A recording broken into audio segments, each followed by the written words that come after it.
Formule 1 avec Elf Compétition, l'huile championne du monde.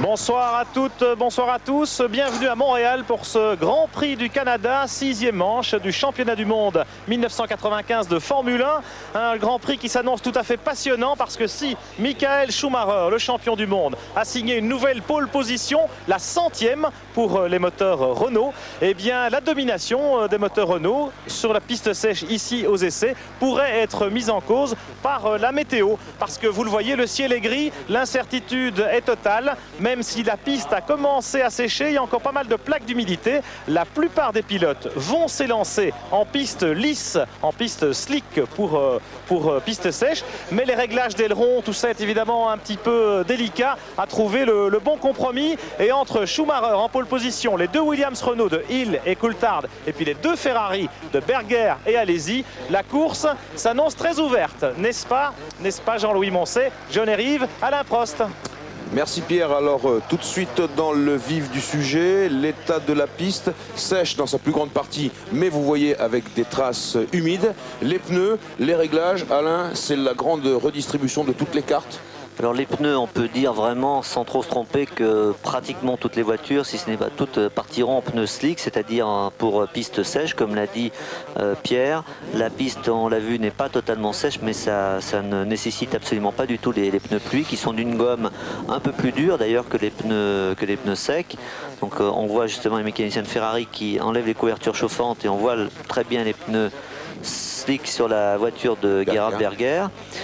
L'incertitude, c'est surtout maintenant, bien entendu, le temps, c'est-à-dire de savoir s'il va pleuvoir et quand, puisqu'on annonce quand même des averses, même très fortes. Et surtout, quels sont les réglages qu'ont adopté les pilotes.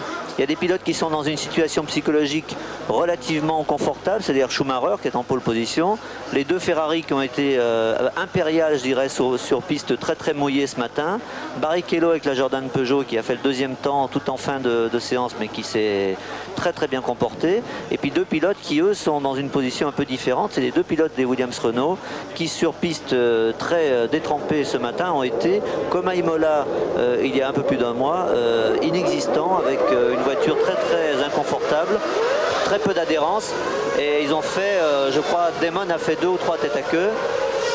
Et vraiment, pour eux, ils ont dû certainement changer quelques réglages dans l'optique d'une piste humide.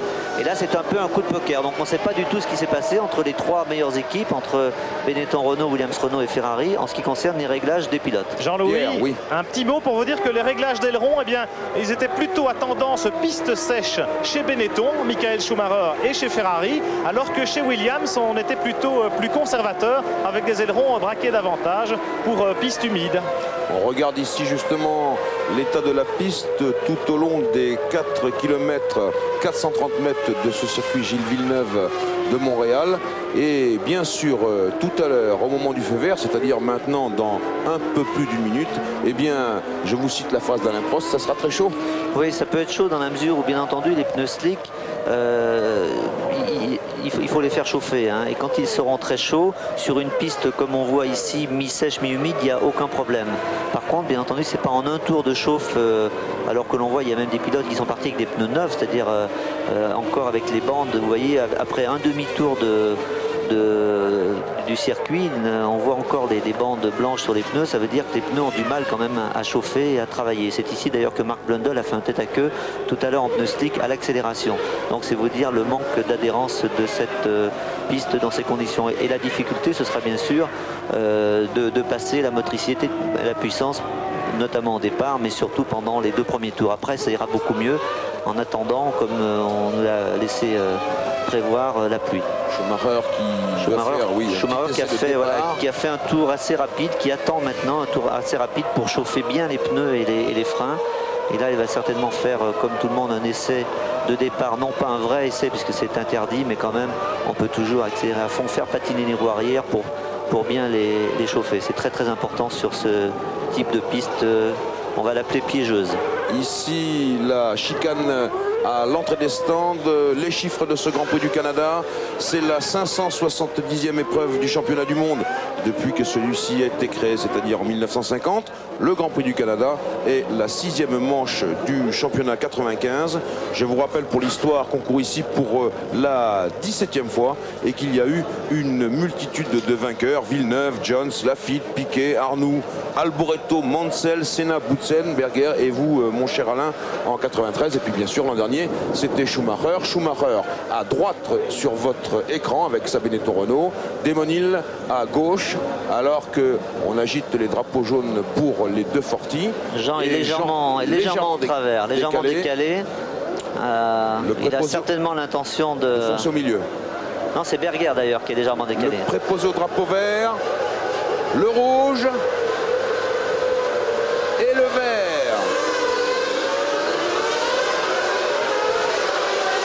Mauvais départ de Jean Alesi. Aïe, aïe, aïe, il se récupère au freinage.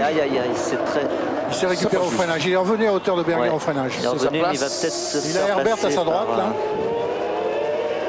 Les deux Forti qui ferment la main. Schumacher, Hill, Coulthard, Berger, Alesi qui a pris l'avantage sur Herbert qui le suit. Hakkinen sur la McLaren Mercedes et les deux Jordan Peugeot derrière Hakkinen. Ça sort un peu large, ça sort un petit peu de tous les côtés. Attention de ne pas mettre les pieds dans l'humidité. Ça continue là-bas de l'autre côté du circuit. On va bientôt arriver vers l'épingle où Gilles Villeneuve s'était accroché avec Alan Jones, mais ils avaient continué tous les deux. Il y a 15 ans. C'était en 1980, absolument. Les deux Ferrari toujours. Derrière. On a aperçu Damon Hill un petit peu à la peine à la reprise, à la sortie de la première des chicanes. La Williams lui a légèrement échappé de l'arrière et d'ailleurs Schumacher a creusé un léger écart. Voilà l'épingle. Toujours le même qui attaque Herbert. Herbert qui le met en tête à queue. Attention, ils peuvent. Et les deux Jordan passent. Les deux Jordan, tout le monde. Oh, Brundle, c'était juste. Pour les deux Minardi aussi. Et tout le monde va passer. Il essaye de se dégager. Incroyable. Et il va peut-être essayer. Oh là là. Je crois que c'est calé maintenant. Et là maintenant, les deux voitures sont au milieu. Voilà, vue de la caméra embarquée de la voiture de Mika Hakkinen et Herbert. Alors que Schumacher vient de boucler son premier tour. Alors là, l'intérêt d'Hakkinen, c'est peut-être d'appuyer sur la pédale de frein. Pour éventuellement faire stopper la course. Et oui, bien sûr. Mais je pense qu'à passer. Regardez le drapeau rouge est prêt. Hein. Il surveille cela avec le drapeau rouge. Voilà la tentative de dépassement d'Hakkinen dans la première fois qu'ils sont passés à l'épingle. C'était peut-être un peu prématuré. Un tout petit peu prématuré, un petit peu tôt. Il n'y avait pas assez d'engagement. Bien sûr, et Hakkinen qui s'est distingué ces temps derniers pour prendre des départs un peu tendus. Hakkinen qui a payé une amende de 10 000 $. Et voilà la voiture de sécurité. Hakkinen qui a payé une amende de 10 000 $ parce qu'il est parti avant le feu vert de la ligne des stands. C'était aux essais et il avait fait la même chose à Monaco. Et par conséquent, le sursis n'a pas eu lieu. C'est la règle. Une McLaren Mercedes de perdu donc. Et Coulthard. Oh là là là, difficile pour ces Williams Renault sur les bosses peut-être, Alain. Il faut parler tout de suite un petit peu technique et expliquer. Je ne sais pas exactement où c'est, mais c'est vrai que les Williams étaient très inconfortables. Apparemment, ça doit être au freinage. Et Jean qui attaque Berger. Voilà, ouais. Au freinage, là où c'est un peu humide. Panique pour Jean Alesi qui au moment où il passe Berger voit Coulthard partir en tête à queue devant lui et il roulait sur une zone humide. C'est la zone humide, c'est là exactement sous le pont, c'est là où c'est bien entendu un peu plus humide. Il bloque les roues au freinage. Et voilà. Là, vous voyez, c'est absolument imparable, on peut absolument rien faire dans ces cas-là. Les pneus peut-être pas bien entendu assez chauds.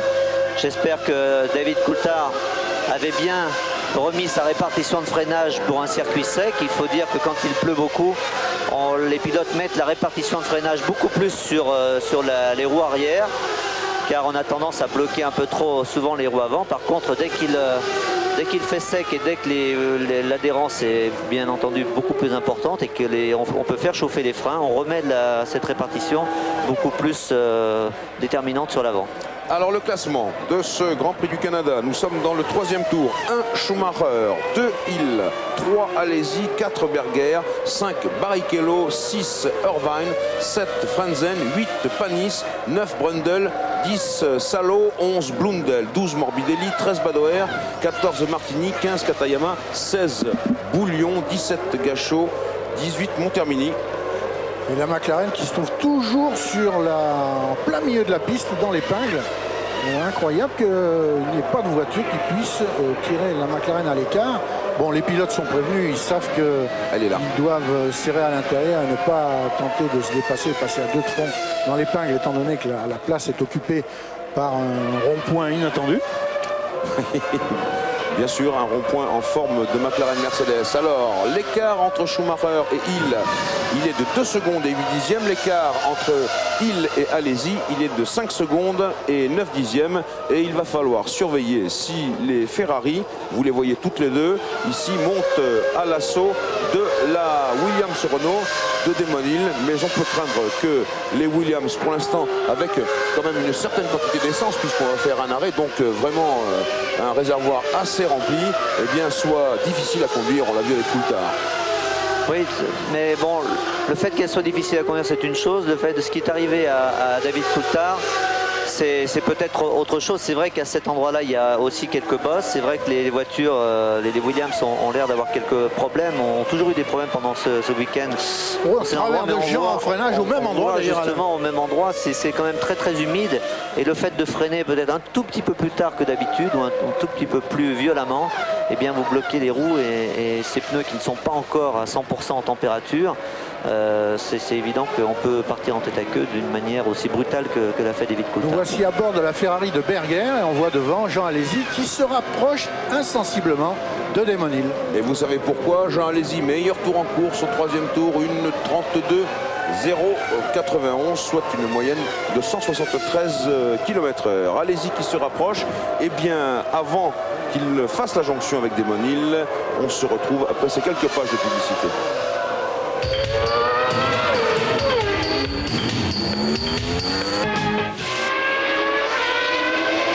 Retour à Montréal dans le 7e des 69 tours de ce Grand Prix du Canada, avec toujours Michael Schumacher en tête devant Damon Hill, et puis les deux Ferrari de Alesi et de Berger dans cet ordre qui se sont rapprochés de la Williams-Renault.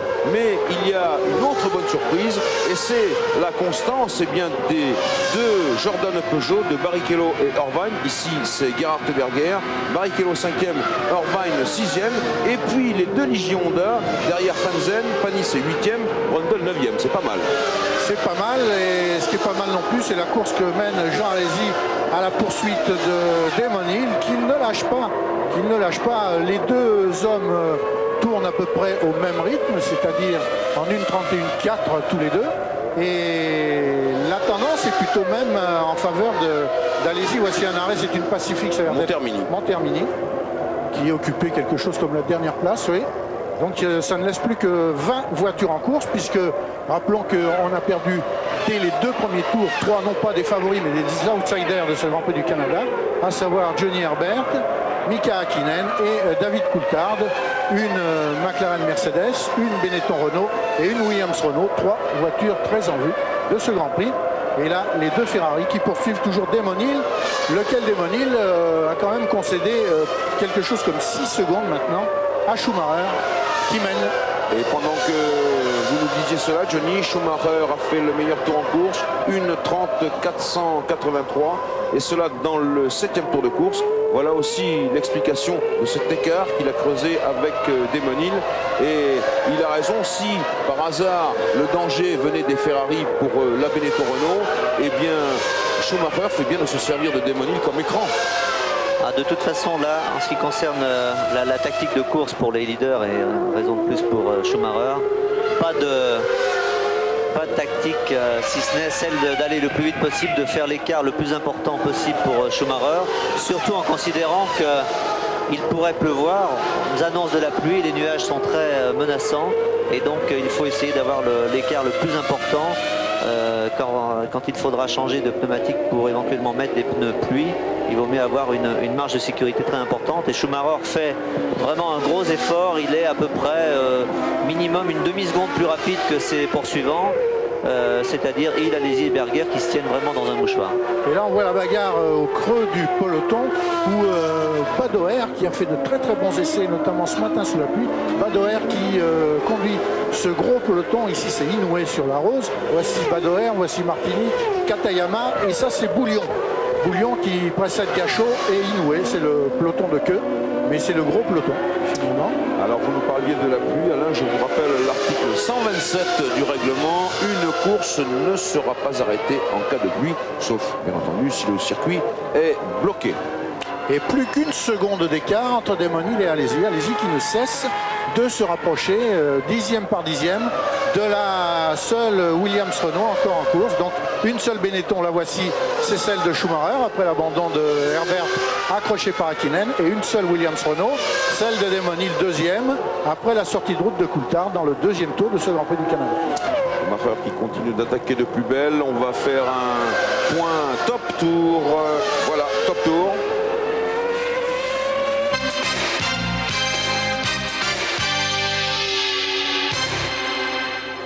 Il s'agit de donner le nom du pilote qui est titulaire du tour le plus rapide en course.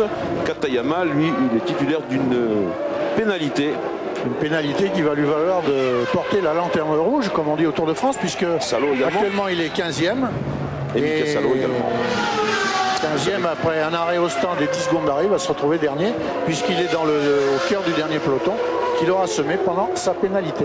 Vous savez que maintenant le départ des Formule 1 est contrôlé de façon électronique et qu'on ne peut plus avoir de faux départ. Et Martini, et ça tombe les pénalités. Comme vous le dites, Jean-Louis, c'est contrôlé de façon électronique, et on peut même ajouter impitoyable, car on peut se douter, si tous ces pilotes, comme les 6 pilotes qui avaient déjà été pénalisés à Monaco, on peut s'interroger sur le départ anticipé de ces 6 pilotes. Peut-être que le système de mesure est trop pointu, trop sensible.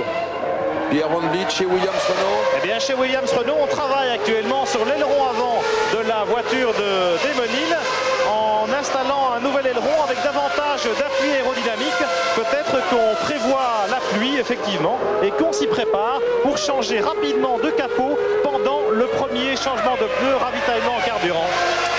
Michael Schumacher est en tête dans le 10e tour avec 6 secondes et 6 dixièmes d'avance sur Demonil, tandis qu'Alesi est à 1 seconde de Hill et que Berger est à 1 seconde d'Alesi. Derrière c'est le trou avec, là c'est un arrêt Bertrand Gachot sur la Pacifique avec un trou, mais néanmoins Barrichello et Irvine toujours 5e et 6e dans cet ordre, 7e Frenzen, 8e Panis et 9e Brundle pour les 2 Ligion-Honda.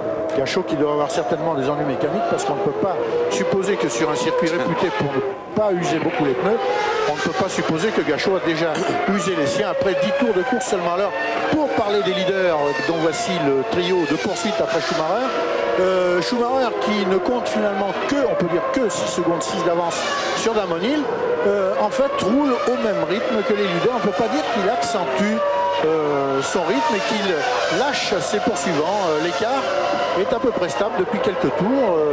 Les 4 premiers tournent environ 1 minute 30 secondes et 5, 6, 7 dixièmes selon les tours. Et l'écart entre eux se stabilise un peu. En tout cas, Demonil n'est pas hors de portée de Jean Alesi naturellement, mais enfin il résiste tout de même, Alain. Oui, il résiste, il y a peu d'écart en performance, donc ce sera difficile à doubler. L'essentiel pour Jean maintenant, c'est de coller carrément à Demonil. Une fois qu'il sera vraiment collé dans sa boîte de vitesse et dans son aileron, eh bien il pourra peut-être espérer prendre un peu d'aspiration dans cette ligne droite notamment. Là où au freinage, la Ferrari est assez redoutable, on le voit sur sec, comme ça a été le cas sur sol mouillé. Et là, il aura la possibilité peut-être de le dépasser. C'est vrai que Schumacher, un peu comme à Monaco, un peu comme à... Voici les pénalisés, Alain. Voilà. Un peu comme à Barcelone, eh bien, est en tête. Il a profité d'un bon départ, il a profité de sa pole position. Et c'est plus facile pour maintenir l'écart qui est quand même assez conséquent. 6 secondes, c'est pas énorme, mais ça suffit pour se mettre un peu à l'abri. Mais en performance pure, il n'y a pas un énorme avantage. Alors les deux pénalisés eh bien, sont repartis, mais le chrono ne s'était pas déclenché et c'est Michel Leprest qui a, de sa propre montre, eh bien, son propre chronomètre, donné le départ des deux hommes. Et là, Diniz qui va concéder son premier tour de retard aux 3 poursuivants de Schumacher. Il s'est écarté dans le S qui suit la ligne droite des stands, mais là il gêne Senna, Johnny. le S de Senna qui gêne, Diniz gêne un petit peu Berger, qui n'a pas pu le passer avant l'entrée de cette difficulté. Et peut-être que Berger a perdu 1 ou 2 dixièmes dans l'affaire. Diniz qui est en 19e position, juste devant Gachot, mais Gachot, vous l'avez vu, il s'est arrêté au stand Pacifique pour des petits ennuis mécaniques. Damon Hill toujours 2e, Jean Alesi toujours 3e, Gerhard Berger toujours 4e. C'est le groupe de chasse qui a du mal à suivre Michael Schumacher, qui est largement en tête maintenant avec 7 secondes et 5 dixièmes. Michael Schumacher qui taille la route, alors que là l'écart entre Hill et Alesi s'est un petit peu resserré une nouvelle fois, 3 dixièmes. Tout à l'heure c'était 1 seconde et 1 dixième. Vous voyez que c'est l'assaut bientôt des Ferrari, mais c'est difficile. Cette chicane, il faut y faire très attention. D'abord, elle est mal faite. Les organisateurs du Canada ne se sont vraiment pas foulés pour faire cette chicane qui avait été installée l'an passé en panique. Et non seulement ça, mais en plus, le freinage à l'abord de cette chicane et les dépassements sont interdits, Johnny, par un ordre de la direction de course, pour des raisons dites de sécurité. On ne peut pas dire que ce soit digne de la Formule 1 tout cela. Les dépassements sont interdits, mais ils sont interdits dans une mesure assez difficile à fixer. L'article du règlement qui a été ajouté pour cette chicane précise qu'ils sont interdits entre le premier des cônes qui matérialise la chicane et la chicane elle-même. Alors, comment estimer qu'un pilote qui sera venu à hauteur d'un autre adversaire et même d'un pilote doublé à hauteur de ce cône achèvera son dépassement ou ne l'achèvera pas? Sera-t-il considéré comme en infraction ou pas? Je ne sais pas. Quel est le juge de fait qui est placé à la chicane et qui sera chargé de porter un jugement? Mais l'affaire me paraît délicate. Il porte une responsabilité, alors que c'est Mika Salo qui stoppe au stand de Tyrrell avec sa Tyrrell Yamaha. Ah non, Mika Salo, voilà, il n'avait pas observé sa pénalité arrêtée. Voilà, là cette fois ça marche. Michel Leprest très posé. Et si vous voulez mon avis, Salo, il va peut-être devoir s'arrêter une seconde fois parce qu'il est rentré très très vite dans les stands. Ah, voilà qui lui coûterait 10 secondes de plus. Et on revient sur Michael Schumacher à l'abordage là d'un groupe de retardataires. Qui s'est attaqué à son copain Martini. Tous les deux ont purgé leur pénalité en même temps. Ils se retrouvent en bagarre à l'avant-dernière place, tous les deux. Loin derrière, non, ils ne sont pas derniers avant-dernier, ils précèdent encore les Forti. Jean a fait la jonction et là ça va être bien entendu très bon pour lui. Il va mettre la pression sur Damon qui va devoir lui aussi doubler un retardataire. C'est passé là où les deux. C'est Moreno. C'est Moreno. C'est là où il peut profiter de l'aspiration. L'aspiration, pas ici, mais dans la ligne droite la plus importante, juste avant le freinage, là où Coulthard a eu un problème. Berger, voilà Moreno qui a concédé un tour. On voit qu'en motricité, quand même, la Williams, souvent en accélération, la Williams est un peu meilleure que la Ferrari. Donc ça va être difficile pour Jean de doubler vraiment à la régulière. Motricité ou puissance, Alain? C'est difficile de dire, parce que ça peut être ou l'un ou l'autre, mais je pense qu'en puissance, au niveau du couple, le moteur Renault est vraiment impressionnant dans ses passages mi-rapides. Et le 12 cylindres Ferrari à très haut régime. Plutôt à haut régime, oui. Mais il a été quand même surprenant quand on voit la Ferrari sous la pluie.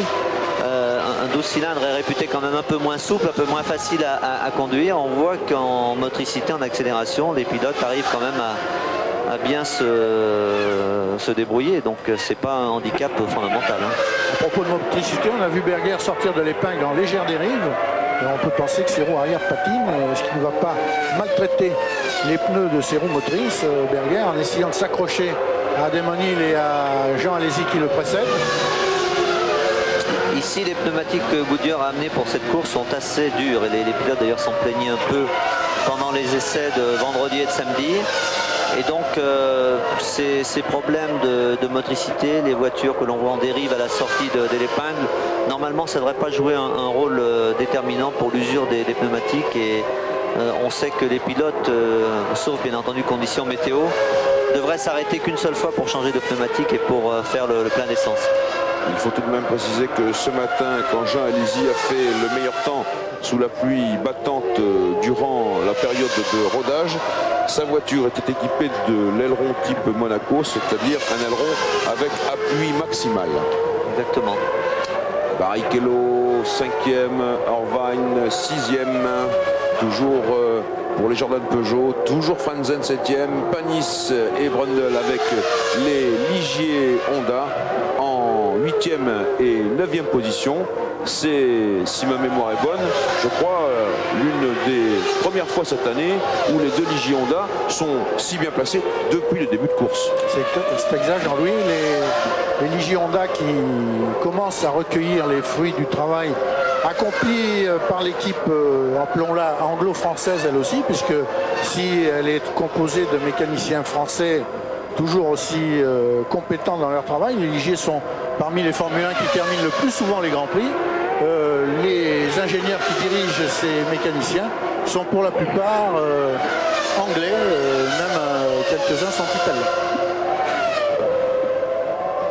Barrichello avec la Jordan Peugeot. À son aise, Barrichello qui a été l'auteur d'une grosse sortie de piste hier matin durant les essais libres et qui s'est bien récupéré, puisque là aussi je crois que c'est rare, mais il est nettement devant Irvine qui lui donne beaucoup de fil à retordre. Il dit Irvine au petit Brésilien qui a du mal à se réinstaller dans son équipe. Mais Barrichello a changé de tactique de pilotage et cela a l'air de porter ses fruits. C'est-à-dire que sur la Jordan qui est équipée de 2 pédales seulement, accélérateur et frein, puisque l'embrayage est manuel, eh bien Barrichello a décidé, après un essai à Silverstone, un essai comparatif entre la méthode qu'il avait utilisée depuis le début de la saison, c'est-à-dire accélérer du pied droit, freiner du pied gauche, il a décidé après cet essai de revenir à une conduite normale, c'est-à-dire de freiner et d'accélérer avec le pied droit. Son pied gauche ne lui sert plus pour le pilotage et il perdait un petit peu de temps du fait que quand il accélérait, il avait toujours le pied qui appuyait un peu sur la pédale de frein et quand il freinait, il avait toujours le pied droit qui appuyait toujours un peu sur la pédale d'accélérateur. Et donc ça, il dit lui-même, ça me faisait perdre du temps et ça me faisait consommer un peu plus. Les deux Ferrari toujours derrière la Williams Renault de Damon Hill. Ils sont dans l'ordre 2e, 3e et 4e. Les voici derrière Martini et Katayama. Tout à l'heure, quand Schumacher a pris un tour à Martini et Katayama, il a perdu 1 seconde et demie dans ce tour-là. C'est-à-dire qu'au lieu de tourner en 1,30 et 4, il a tourné en 1,31 et 9. On va voir si le trio qui le poursuit actuellement sera également gêné par les deux voitures qui se battent entre elles et dont les pilotes ne peuvent évidemment pas apporter toute leur attention à ceux qui les rattrapent. C'est le cas en ce moment pour Damon Hill. Il va buter sur ces deux retardataires. Voici la scène vue de la caméra embarquée de la Williams Renault. Sur ce circuit, vous voyez, très bosselé. Et le moteur Yamaha. Il a fait une petite erreur Damon en sortant. Il est un peu large. Malheureusement, voilà. Il y a une plaque d'humidité qui a dissuadé Jean Alesi de l'attaquer. Il a fait mine de déboîter et il s'est rangé derrière.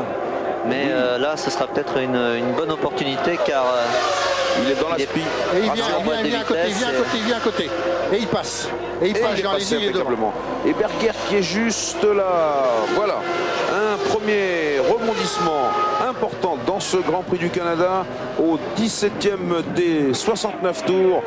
Jean Alesi vient de passer en 2e position et bien sûr, nonobstant les retardataires à dépasser, on va maintenant regarder l'écart qui sépare donc Jean Alesi là en 2e position de Michael Schumacher, le leader de ce Grand Prix du Canada. Voilà un tour que les 3 poursuivants de Schumacher roulent derrière Katayama et Martini. On revoit la scène. Voici le dépassement. Il est venu impeccablement à hauteur de Damon Hill pour freiner en même temps que lui. Contrairement à ce qu'a fait Hakkinen tout à l'heure avec Herbert, où Hakkinen est venu avec un petit peu trop de recul. Herbert a pris sa ligne et il n'y avait plus la place pour les deux voitures. De l'intérieur, c'était absolument imparable. En réalité, c'est la petite faute de Damon bien avant ce freinage qui a fait que, petite faute quand il était derrière Katayama, sorti un tout petit peu large. Et là, Jean qui a dépassé Katayama puis Damon Hill à l'instant, et Katayama n'a pas vu que Berger était très près de Desmonil. Il s'est rabattu à l'intérieur et Berger est encore derrière lui. Et Berger... Et Jean qui creuse un léger écart sur Desmonil. Voilà, c'est fait. Berger, ce qui l'aurait intéressé, c'est de dépasser en même temps Desmonil, mais ça c'était un trop gros poisson. Alors là, peut-être le dépassement de Martini sera plus facile pour Jean, car Martini dispose d'un moteur Ford client qui est certainement moins vigoureux que le Yamaha Judd de la Tyrrell de Katayama. Alors l'écart entre Schumacher et Alesi. Desmonil, que doit-il faire ici? Est-ce qu'il doit dépasser ou pas? Normalement, non. Non, normalement non. C'est le règlement des marshals du Grand Prix du Canada et de la Fédération internationale de l'automobile. L'écart entre Schumacher et Alesi, il est de 10 secondes et 6 dixièmes à l'issue du 17e tour. Et nous sommes là dans le 19e tour. On va en mesurer un autre là tout de suite. Il est de 12 secondes, mais c'est normal. Alesi, il a du trafic devant lui. Ah, encore une fois, le pauvre Berger, un petit peu coincé. Un peu malchanceux, car il était vraiment très bien derrière Jean. Et là, en l'espace de 2 tours, uniquement à cause des retardataires, il se retrouve pratiquement au tapis. Là. Martini, dur client. Donc il va se retrouver à facilement 4-5 secondes de Jean. Martini, nous l'aimons beaucoup, mais il se signale lui aussi depuis le début de la saison. Les deux Minardi à moteur Ford se signalent par leur difficulté à être dépassés. C'est vrai qu'il faut résister, c'est vrai qu'on joue sa place, mais tout de même, on est là en train de jouer dans la cour des grands. Martini, il est 16e sur 20 pilotes classés pour l'instant. Berger, lui, il est 4e. Donc ce n'est pas tout à fait la même chose. Il réessaye, voilà. Alors, et il lui a montré le point. Il a fait un geste, je ne pense pas qu'il voulait lui dire merci. Et là, l'écart est creusé. Et oui, maintenant c'est plus difficile. Il y a 2 secondes, deux bonnes secondes entre... Mais il y aura plus ce tour-là. Et oui, et Gerhard Berger. Schumacher a bouclé 19 tours de course. Alesi va boucler lui aussi son 19e tour à 12 secondes 665 millièmes. Il est à 15 secondes. Voilà, sur ce tour-là, Gerhard a perdu 3 secondes par rapport à Jean Alesi. Et donc c'est comme ça que les écarts se creusent également, surtout sur ce circuit d'accélération-freinage, on va l'appeler comme ça. Il n'y a pas vraiment de très grande courbe pour faire la différence. C'est le freinage de dépassement. Pas de grande courbe rapide, si ce n'est celle-là, mais qui se passe absolument à fond, sans trop de contraintes quand c'est sec. Donc c'est freinage, accélération en appui, comme on le voit ici, voilà, avec beaucoup de dérives. C'est là où tout à l'heure Desmonil a sorti un petit peu large, il est allé un peu sur l'humidité. C'est là qu'a commencé, bien entendu, la tentative de dépassement d'abord ici de Jean Alesi et après à l'épingle, de manière absolument imparable. Et Jean-Louis, pour vous dire que dans les stands, eh bien, c'est le calme plat, vous pouvez le constater. Aucune équipe ne se prépare à changer de pneu ou à ravitailler, ce qui effectivement étaye la thèse un seul arrêt privilégié par la plupart des équipes qui attendent aussi évidemment des nouvelles de la météo. Le ciel s'assombrit un petit peu, mais on est loin des grosses averses qu'on nous annonçait avant le départ. Eh bien, dans le cas d'un seul et unique arrêt, il aurait lieu aux environs du 32e, 33e, 34e tour, puisque ce serait à ce moment-là la mi-course. Schumacher en tête, le voici devant Alesi, devant Hill, devant Berger, Barrichello 5e, Irvine 6e, Franzen 7e, Panis 8e, Brundle 9e. On va à Paris, on se retrouve dans quelques instants.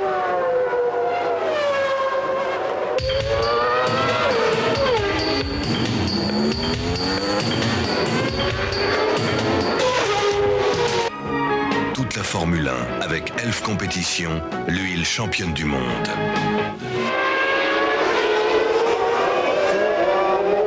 Dans le 23e tour du Grand Prix du Canada, il s'est passé un détail qui nous a fait un petit peu de peine. C'est Jean-Christophe Boulion qui est parti en tête à queue et qui avait apparemment calé le moteur de sa Sauber Ford.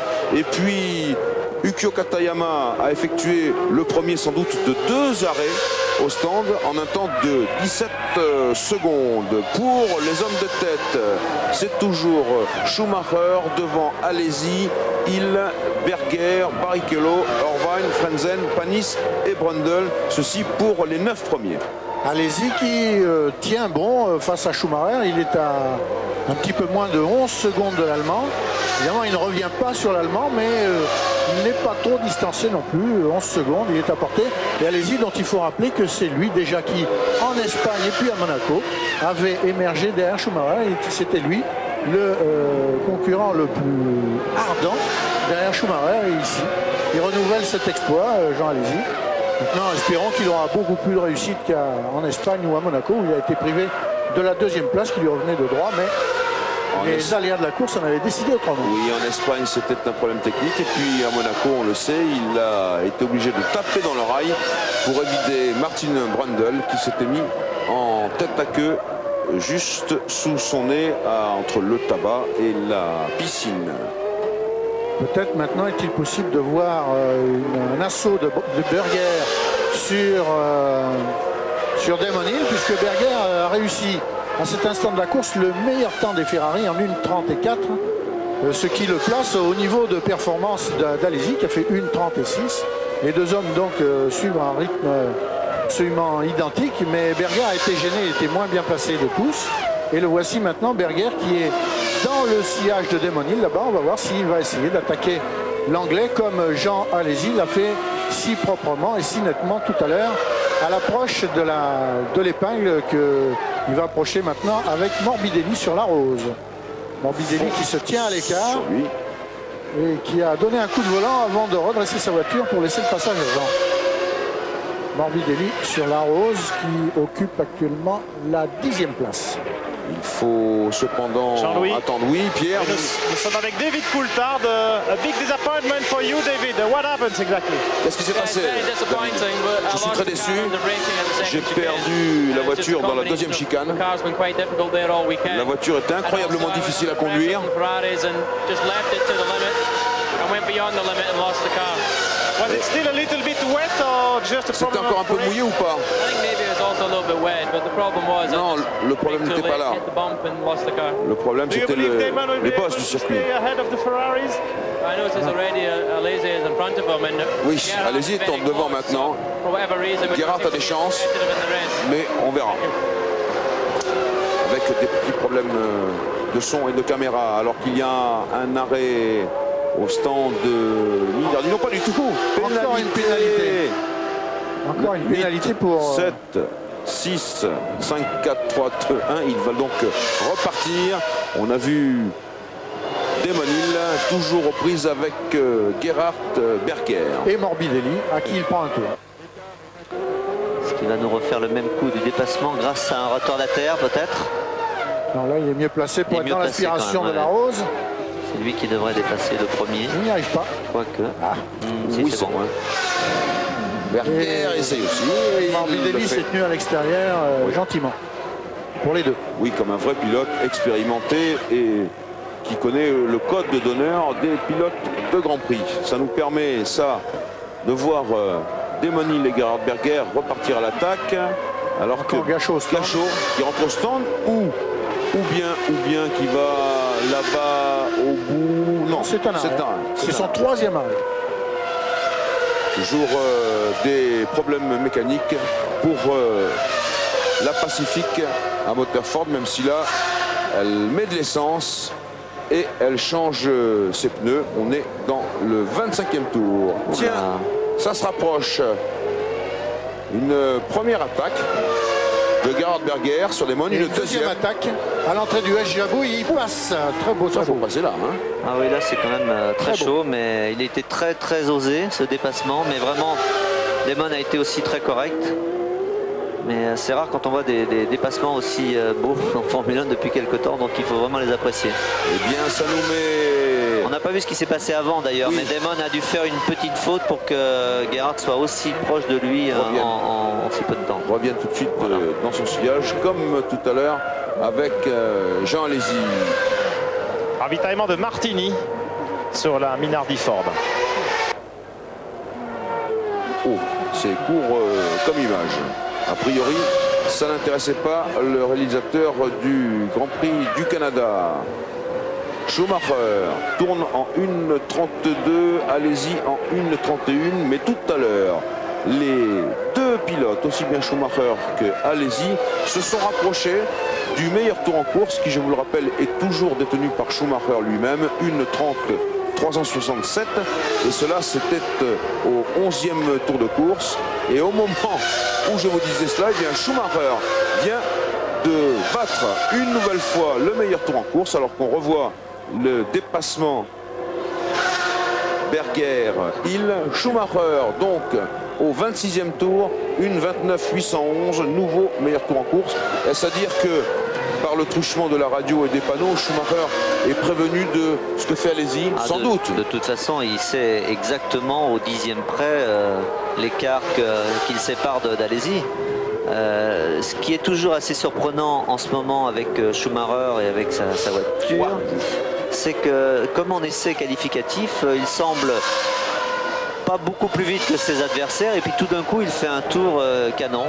Et là c'est exactement pareil en course, ce qui est quand même assez incroyable, parce que 11 secondes, 12 secondes c'est pas énorme. S'il pouvait vraiment faire le trou, il le ferait, mais non, seulement une fois de temps en temps il fait un tour canon qui est en ce moment plus d'une seconde plus vite que ses poursuivants. Alain, vous aviez déjà fait cette remarque à Barcelone où c'était très très visible. Katayama a une pénalité arrêtée de 10 secondes, décidément ça tombe comme à Gravelotte.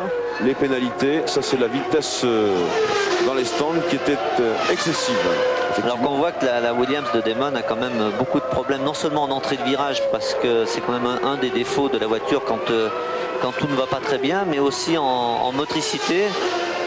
L'adhérence du train arrière est relativement précaire et surtout assez brutale, donc difficile à conduire, et le rythme qui est imposé par non seulement Schumacher mais aussi par les Ferrari est quand même difficile à tenir de la part de Damon. Et alors que sous un certain angle, eh bien, je me demande s'il n'a pas quelques problèmes avec son fond plat Damon Hill. Parce que je vois tout cela vibrer, bref, l'avenir nous le dira. Alors que Lucas Salo a effectué un arrêt en 9 secondes 5. Et on retrouve nos clients de Minardi qui cette fois sont aux prises avec le champion du monde en titre et leader de la course de ce Grand Prix du Canada, Michael Schumacher. Est-ce que Schumacher ferait aussi le forcing en attendant quelques tours avant de changer de pneumatique pour prendre un petit peu de marge supplémentaire? Nous sommes dans le 28e tour alors qu'il y a un deuxième abandon là-bas. C'est Sauber à Motorford, la deuxième Sauber, puisque je vous le rappelle, Jean-Christophe Bouillon a abandonné il y a maintenant une dizaine de tours. Et donc, pour rappeler le classement, voici Frenzen arrêté juste avant la petite chicane qui, par parenthèse, ne fait pas honneur aux organisateurs du Grand Prix du Canada. Refermons la parenthèse. Donc, les positions sont au 27e tour de course alors que l'on approche de la mi-course. Schumacher en tête avec 13 secondes d'avance sur Jean Alesi, 18 sur Gerhard Berger, presque 20 sur Damon Hill. Les Jordan Peugeot de Barrichello et Irvine sont toujours 5e et 6e. Elles sont distancées, elles ont perdu beaucoup de terrain en début de course, mais là elles se maintiennent relativement bien. Elles tournent à peu près en 1.31 toutes les deux. 1 minute 31 secondes, c'est-à-dire une seconde moins vite au tour que les tours les plus rapides de Schumacher. Elles sont donc 5e et 6e devant les deux Ligier Honda qui sont 7e et 8e, Panis et Brundle. L'écart entre Schumacher et Alesi reste donc constant. Il varie entre 11 et 12 secondes selon naturellement la configuration des dépassements. Schumacher a l'épingle Villeneuve.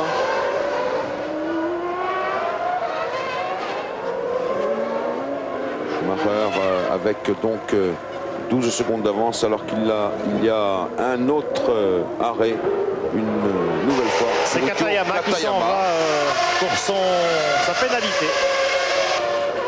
Katayama qui fait un concours avec Martini de visite dans les stands, 2 pénalités chacun, un arrêt au stand pour Martini, 2 arrêts au stand pour Katayama.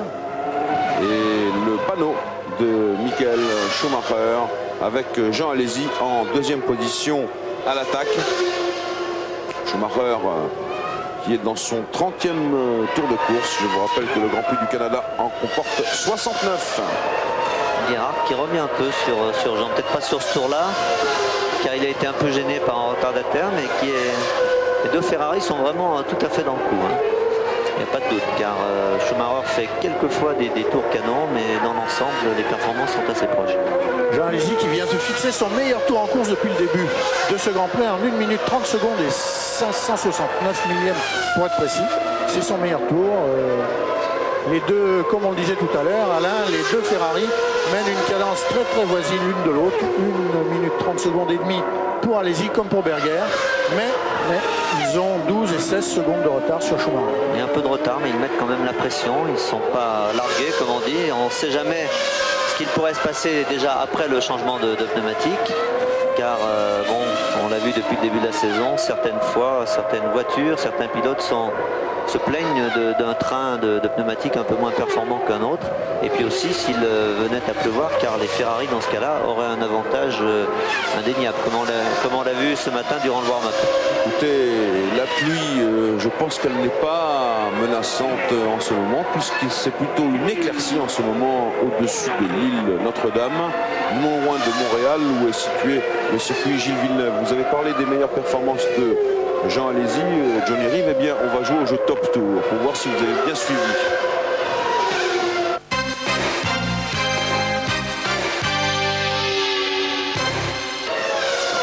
Quel est le pilote qui est titulaire du meilleur tour en course pour jouer 36-15 code TF1?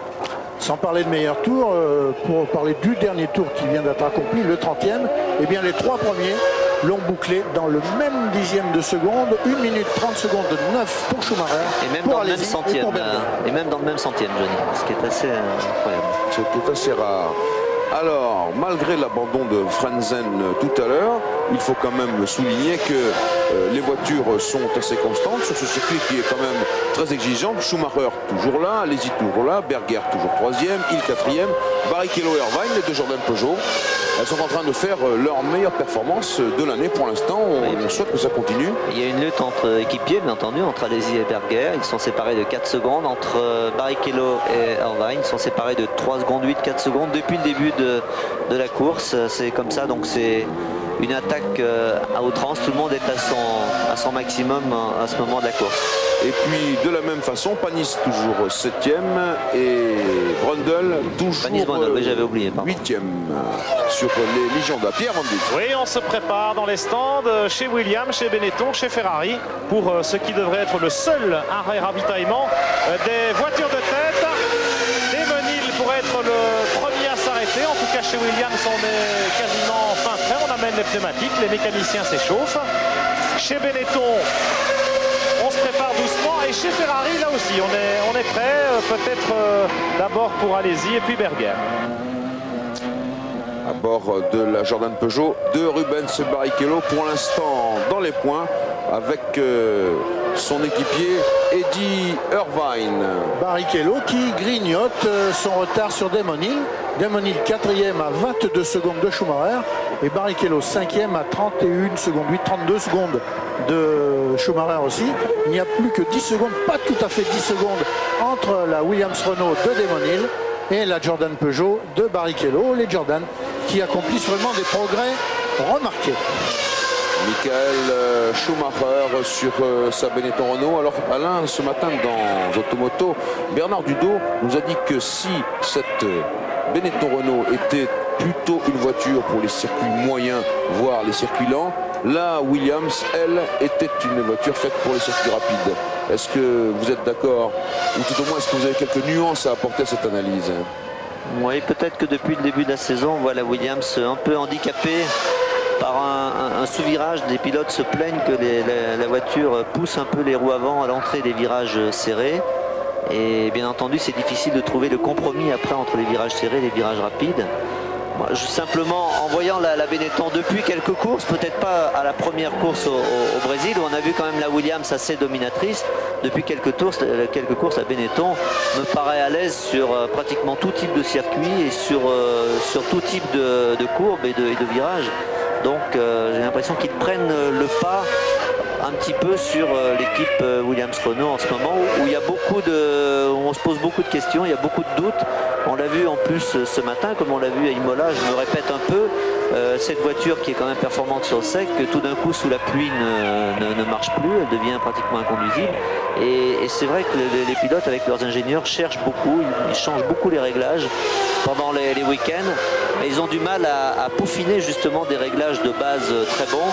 C'est ce qu'arrive à faire Schumacher, même quand sa voiture ne marche pas très bien. Petit à petit, il arrive à récupérer et à se retrouver dans des conditions optimales pour le dimanche, ce que n'arrive pas à faire, en tout cas régulièrement, l'équipe Williams-Renault. Ils l'ont fait au Brésil, ils l'ont fait à Imola notamment, mais pas partout. Et pour l'instant, il y a un petit ascendant du côté de Benetton Renault. Alors bataille en perspective dans l'allée des stands où les pistolets pneumatiques crépitent aussi bien chez Williams que chez Benetton et surtout chez Ferrari où on est fin prêt avec des pneumatiques qui sont déjà sortis des couvertures chauffantes. Évidemment chez Ferrari on doit gérer les arrêts de 2 voitures alors que chez Williams comme chez Benetton il n'y en a plus qu'une seule en course. Et oui, et justement le réalisateur nous a montré la liste des voitures qui ne figuraient plus dans ce Grand Prix du Canada. Frentzen, Diniz, Bouillon ont terminé Coulthard, Herbert et Hakkinen. Et Schumacher qui profite de tours clairs devant lui, il n'a personne à doubler, pour creuser l'écart qu'il possédait sur les Ferrari et qu'il a passé de 12 à 15 secondes en 2 tours. Eddie Irvine est le premier à s'arrêter parmi les hommes qui sont en mesure de marquer des points avec la Jordan Peugeot classée 6e.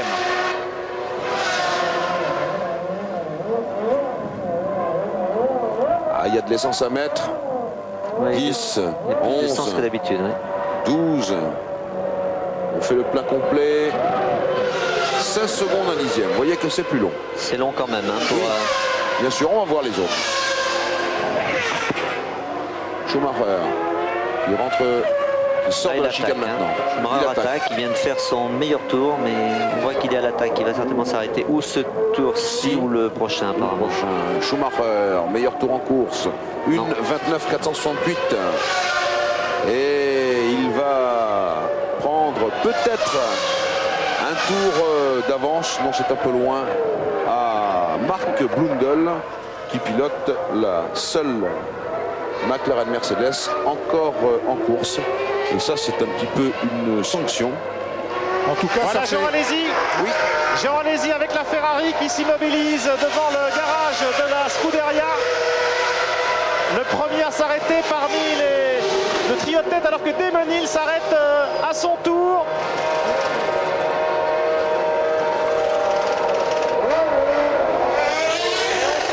Avec une Minardi, Barrichello également. Allez-y, repart. C'est assez long parce qu'effectivement beaucoup de carburant embarqué. Un seul arrêt et puis un circuit qui est très exigeant en consommation. Exigeant en consommation, alors que là c'est Barrichello à son tour. Et s'il n'y a pas d'erreur, eh bien il s'est arrêté, Damon, dans les 17 secondes environ. C'est la moyenne, la bonne moyenne. Et 15 secondes pour Barrichello, Jean-Louis. 15 secondes, 0,4 pour Barrichello. Panis maintenant avec la Ligier. Panis également, c'est prêt. Top font les mécaniciens, c'est le plein d'essence qui prend beaucoup de temps. Ouh, ça c'est le liquide de refroidissement, mais c'est quand même pas très bon signe, hein, tout ça. Ça fume beaucoup hein, quand même pour l'arrêt de Panis. Je me demande s'il n'y a pas eu une petite surchauffe intempestive. Pendant ce temps-là, Schumacher ne sait pas encore. Oui, lui il taille la route, Schumacher.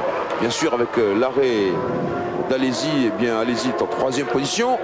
Alors que Berger, qui était donc en 2e position du fait de l'arrêt d'Alesi, eh bien Berger, le voici sous vos yeux, en train d'arriver au ralenti. Et il va peut-être arriver jusqu'à la voie des stands. Ça peut se discuter, Alain. Ça peut se discuter. Parce qu'il n'y a pas, bien sûr que le moteur est coupé, mais il n'y a pas de fumée. Est-ce qu'il va arriver dans la zone des stands? Est-ce qu'il va arriver devant le stand de Ferrari, Berger? Ça, c'est une image absolument extraordinaire. Il n'est pas très loin.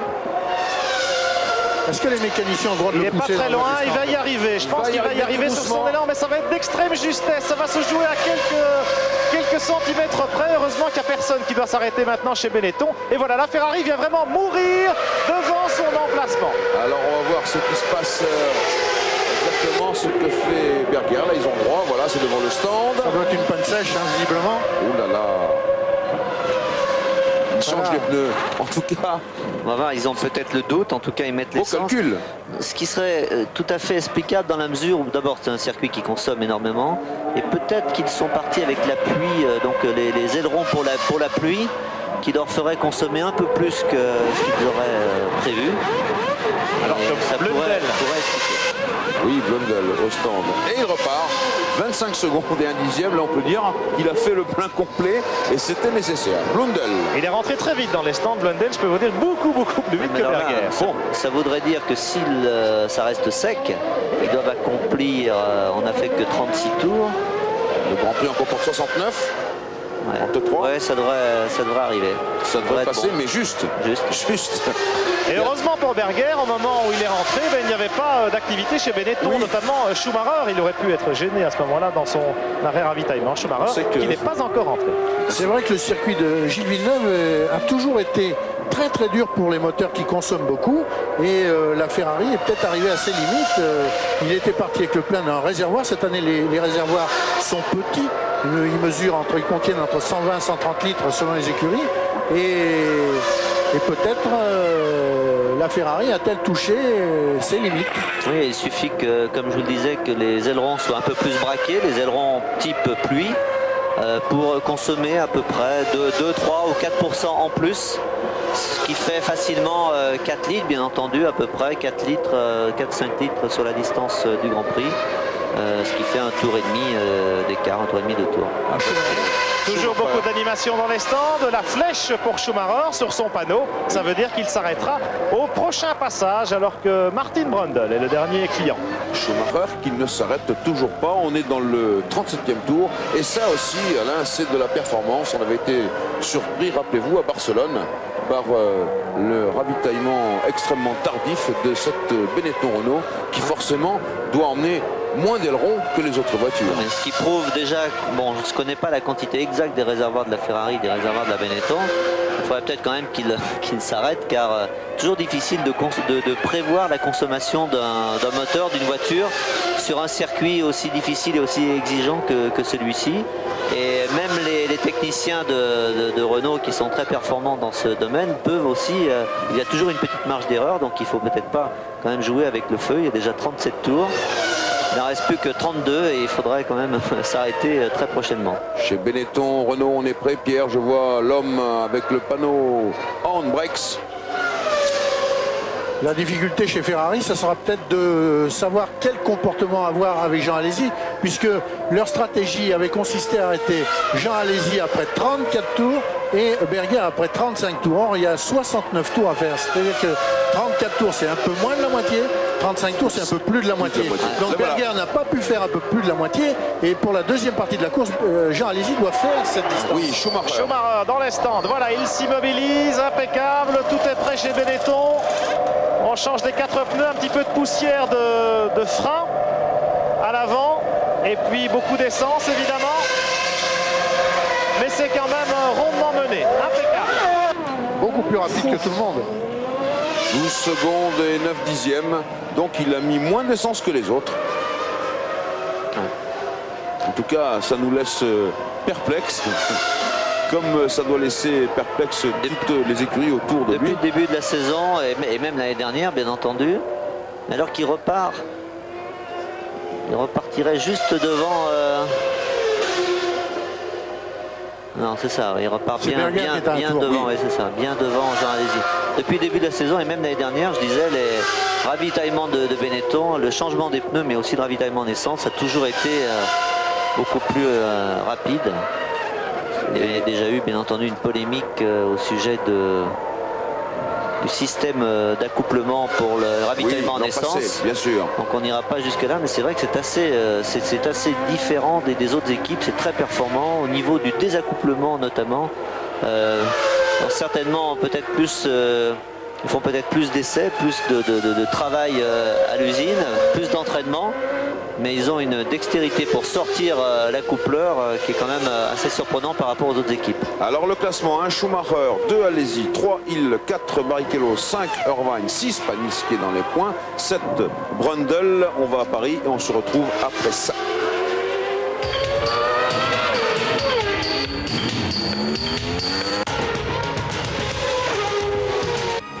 Toute la Formule 1 avec Optane Delphes, l'essence championne du monde. Retour à Montréal dans le 41e tour de ce Grand Prix du Canada qui en comporte 69 avec Olivier Panis. Et oui, 6e, Olivier Panis dans les points. Devant son équipier Brundle 7e, devant Panis, eh bien il y a une belle bagarre entre Barrichello et Irvine. Attention que ce ne soit pas une bagarre suicidaire, il faudrait que les deux Jordan Peugeot soient à l'arrivée. Et si l'on remonte plus haut dans le classement, eh bien on trouve donc 4e Barrichello, 5e Irvine, 3e Damon Hill, 2e Alesi et Michael Schumacher, inexpugnable avec 26 secondes d'avance sur Jean Alesi. On peut tourner le problème dans tous les sens.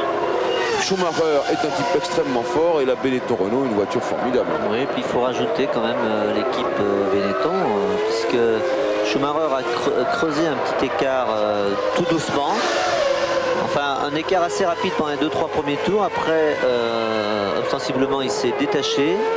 De temps en temps, il a fait le forcing pour faire record du tour après record du tour. Des écarts quand même très substantiels sur un tour par rapport à ses poursuivants. Il a dû faire simplement le forcing juste avant son ravitaillement.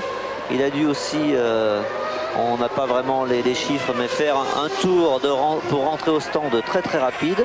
Et puis son équipe lui a fait gagner presque 5 secondes pendant les ravitaillements, le changement de pneumatique. Et c'est la différence, c'est que de 13-14 secondes, il est passé maintenant à 26 secondes sur Alesi, à 38 sur Hill, ce qui est tout simplement énorme. D'un début de course assez disputé, on en vient maintenant à des écarts qui sont très conséquents.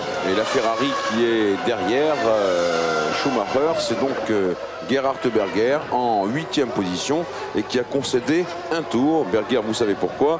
Il a eu juste de quoi finir en petite vitesse, moteur coupé devant le stand Ferrari. Il était probablement pas d'essence, sûrement même puisqu'il est reparti après un ravitaillement qui lui a coûté 25 secondes d'arrêt en valeur absolue, plus la décélération naturellement qui est très longue et l'accélération aussi. Et la mésaventure de Berger qui profite en premier lieu aux Jordan Peugeot qui de 5e et 6e sont passés aux 4e et 5e place. Elles roulent maintenant en groupe toutes les deux. Irvine est quasiment dans le sillage de Barrichello et qui a permis aussi à Panis d'accéder à la 6e place, c'est-à-dire d'entrer dans les points. Olivier Panis qui précède de Brundle. Donc une Benetton Renault, une Ferrari, une Williams Renault, 2 Jordan Peugeot et 2 Ligier Honda aux 7 premières places, tandis que Berger est 8e à un tour. Il suit Schumacher, mais avec un tour de retard sur l'Allemand. Oui, mais il le suit quand même avec une belle constance. Regardez, les voitures sont toujours avec à peu près le même écart. Or, Schumacher, il a quand même réussi à semer les 2 Ferrari tout à l'heure, globalement, plus vite que ça. Mais bon, Martin Brundle qui est 7e. Pierre Van Vliet. Oui, Jean-Louis, je suis en compagnie de Jean-Christophe Bouillon, 2e Grand Prix. Jean-Christophe, ici au Canada, après Monaco, pas vraiment des circuits faciles pour débuter. Qu'est-ce qui s'est passé? Simplement, je pense que c'est une erreur de jeunesse. Je suis parti en tête à queue et j'ai mis une roue arrière dans l'herbe et à la bagarre avec Badoer. Donc c'est quelque chose que j'aurais pu éviter si j'avais eu un petit peu plus d'expérience. Mais ça viendra pour les prochains Grands Prix. Un circuit qui ne pardonne pas et puis des conditions difficiles aujourd'hui avec cette piste glissante. Oui, moi mon souhait ça aurait été qu'il pleuve. Parce que la voiture marche très bien sous la pluie et j'adore piloter sous l'eau. 7e temps en warm-up ce matin. Oui, exact. Malheureusement, le ciel en a décidé autrement. Il faut composer avec parce que le temps est le même pour tout le monde. Donc voilà, la prochaine fois, j'espère que ça ira beaucoup mieux. La prochaine fois, ce sera à Magny-Cours dans 3 semaines au Grand Prix de France. Merci Jean-Christophe. En tout cas, merci Jean-Christophe Bouillon et bravo pour votre sincérité et votre honnêteté intellectuelle. C'est assez rare pour être signalé.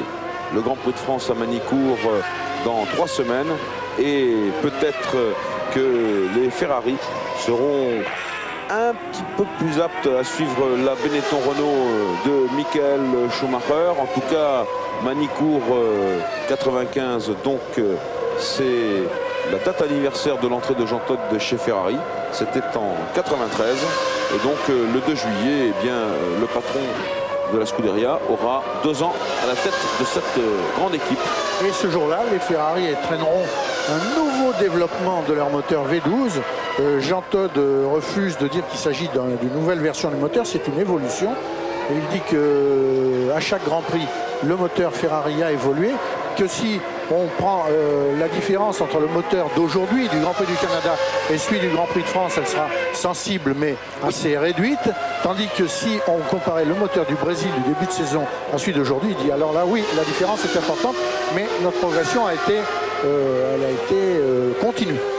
Alors, dans l'ordre, 1 Schumacher, 2 Alesi, 3 Hill. Ici, Alain, Montréal, c'est vraiment trop spécifique pour pouvoir tirer des plans sur la comète pour l'avenir de la saison. Je vais parler de Manicourt et de Silverstone notamment qui viennent. On ne peut pas tirer des conclusions en fonction d'un seul Grand Prix, mais quand même, depuis le début de la saison, on a vu des circuits qui sont assez différents les uns des autres. On n'a peut-être pas encore vu des grands circuits très rapides style Hockenheim ou Monza, où on peut penser que là les Ferrari seront vraiment à leur avantage, comme on l'a vu l'année dernière, mais c'est pas encore complètement évident. On verra l'évolution bien entendu constante des voitures des unes et des autres. Par contre, c'est vrai, comme on le disait tout à l'heure, on souligne que Schumacher a quand même un ascendant psychologique, un ascendant technique avec son équipe. Il est vraiment dans une phase absolument exceptionnelle, alors que les autres doutent un petit peu. Les seuls qui sont vraiment eux aussi en phase ascensionnelle, ce sont Ferrari. Toujours des petites évolutions, toujours dans le coup, bien qu'ils aient été un peu moins performants en essai qu'on aurait pu les attendre. En course, ils sont bien, mais il y a Schumacher, il y a Benetton, il y a le moteur Renault, et pour l'instant, c'est encore le trio gagnant. Il risque d'être comme ça encore pendant quelques temps. Et on a vu la caméra embarquée à l'arrière de la Legion de Martin Brundle. On a vu que Martin, eh bien, concédait un tour au leader de la course, Michael Schumacher, ici sous vos yeux. Il a concédé un tour à Schumacher, on pourrait dire en équipier modèle. Oui. Bien que les deux hommes n'appartiennent pas à la même écurie, puisqu'il y en a un qui est chez Benetton et l'autre chez Ligier. On a vu que Brundle s'est serré du côté droit de la piste, n'a pas accéléré complètement pour permettre à Schumacher de le déborder sans aucune difficulté et d'arriver débarrassé de toute présence à ses côtés dans le freinage au bout de la ligne droite des stands. Et si l'on dit que Brundle s'est comporté en équipier exemplaire, bien c'est que les deux écuries Benetton et Ligier appartiennent au même groupe, à l'association Briator Walkinshaw. Pierre Van Vliet. Oui, un arrêt qui s'est prolongé pour Ukyo Katayama avec la Tyrrell Yamaha. Vous l'avez peut-être vu, des problèmes visiblement mécaniques, des problèmes de frein aussi pour la Tyrrell du pilote japonais.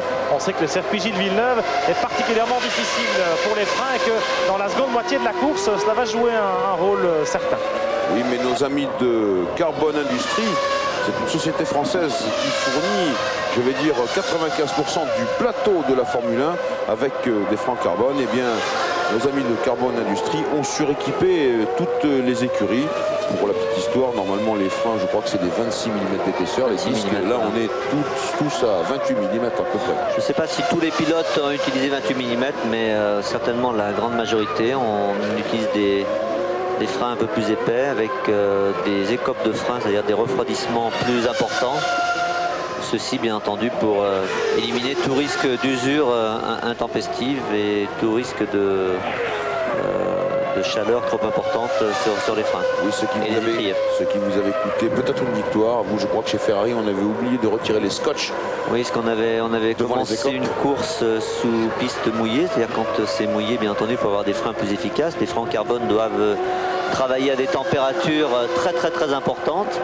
Et donc, on avait, bien entendu, comme tout le monde, caché les écopes de frein pour qu'on puisse refroidir peu. Mais bien entendu, ce qui était prévu, c'est que dès qu'on changeait pour les pneus slick, on devait retirer, les mécaniciens devaient retirer cette bande adhésive qui s'enlève en 1 seconde. Et malheureusement, ils avaient oublié de le faire et la température des freins était montée tellement dangereusement que je n'avais plus de frein pour la fin de la course.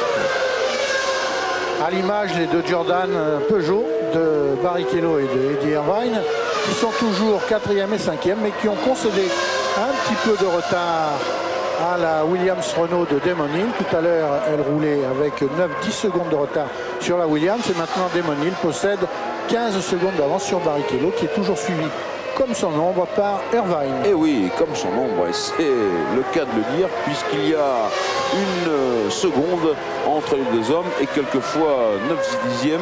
Il faut faire attention parce que les deux équipiers ne sont pas néanmoins amis. Et dans le stand de Jordan Peugeot, on doit avoir le petit frisson des grands moments, en tout cas tout à l'heure. Quand Schumacher a dépassé Brundle, eh bien ça veut dire que 6 voitures seulement restent maintenant dans le même tour. Oh là là, oui, ça fait un peu peur. 6 voitures dans le même tour. Schumacher, Alesi, Barrichello, Irvine et Panis. Ça veut dire que Michael Schumacher vraiment taille la route d'une façon exemplaire. Très très fort Schumacher. Et il a dépassé toutes les voitures, sauf donc les 6 premiers. C'est beaucoup, c'est énorme. Et là, Berger aura peut-être plus de difficultés à lutter contre Brundle que Schumacher tout à l'heure, puisque les deux hommes luttent pour la 7e place.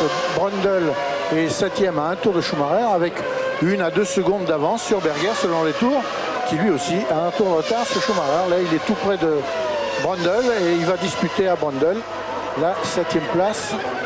Mais évidemment, là, Brundle ne jouera pas les équipiers modèles. C'est un adversaire à plein qui joue contre lui. Berger et la Ferrari. Et la 7e place qu'ils convoitent tous les deux peut très bien, d'ici à la fin du Grand Prix, se transformer en 6e place, voire mieux. Puisque on est au 48e tour, il en reste encore 21 et que d'ici la fin du Grand Prix, bien des événements risquent de se produire devant. Il y a 15 voitures classées seulement dans ce Grand Prix du Canada maintenant, sur 24 au départ, je vous le rappelle, puisque les jolies petites Simtech ne sont pas là, je crois, pour des problèmes financiers. Voici ceux qui sont très loin maintenant, et ceux qui ont abandonné, comme nous le montre le réalisateur. On va faire un petit jeu top tour pour voir si les téléspectateurs de TF1 suivent bien la cadence de la course. Top tour.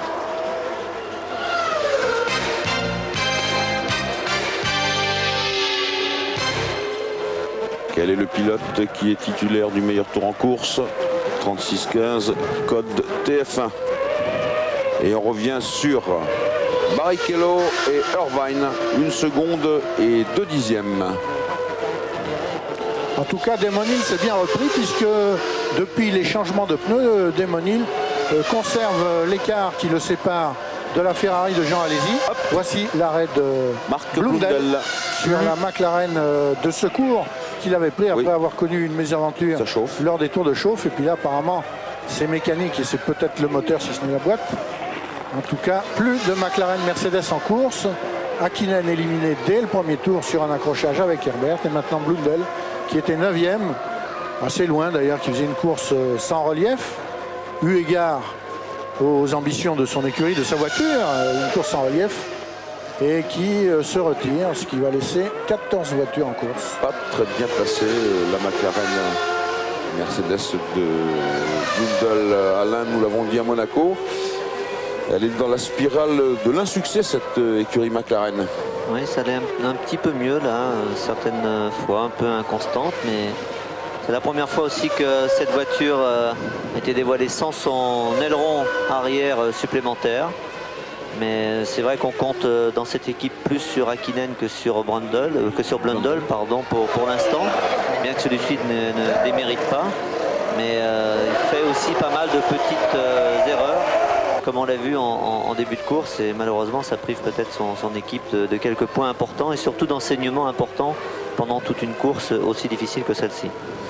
Oui, Mercedes brille dans le DTM, dans le championnat allemand, mais pas en Formule 1. Pierre Van Vliet. Oui, deuxième arrêt éclair pour Mika Salo avec la Pirelli Yamaha. Un des rares qui avait choisi 2 arrêts ravitaillement dans ce Grand Prix du Canada. Ce n'était visiblement pas la bonne idée. Salo qui est en 10e position et puis qui aussi à cause de ces 2 ravitaillements a écopé de 2 pénalités pour vitesse excessive dans les stands. L'un n'allant pas sans l'autre. Schumacher a bouclé 50 tours, il en reste donc 19. Et allez-y, toujours 2e à 32 secondes, il 3e à 43 secondes. Les 3 hommes de tête, pour l'instant le podium, entre guillemets, du Grand Prix du Canada. Eh bien, les 3 hommes roulent chacun dans leur coin, dans leur poche, comme dirait le langage autoroutier, ce qui n'est pas le cas de Barrichello et Irvine, mais quand même Barrichello là vient de prendre un petit peu d'avance sur Irvine. Il avait 1 seconde, il n'y en a plus, il y en a 3 maintenant. C'est passé pour Schumacher.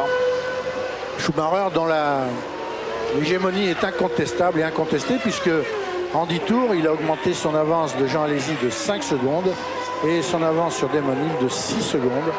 Donc pas question d'espérer revenir sur le leader du Grand Prix du Canada par ses 2 poursuivants. À la régulière toutefois. À la régulière. Actuellement, Schumacher maîtrise totalement la situation. Là, il y a un barrage devant, il y a une Forti et puis une autre Formule 1. Voilà la Forti avalée depuis on voit ça depuis le nez de la Benetton Renault qui s'infiltre et qui passe également sur la Tyrrell, devant la Tyrrell Yamaha de Mika Salo.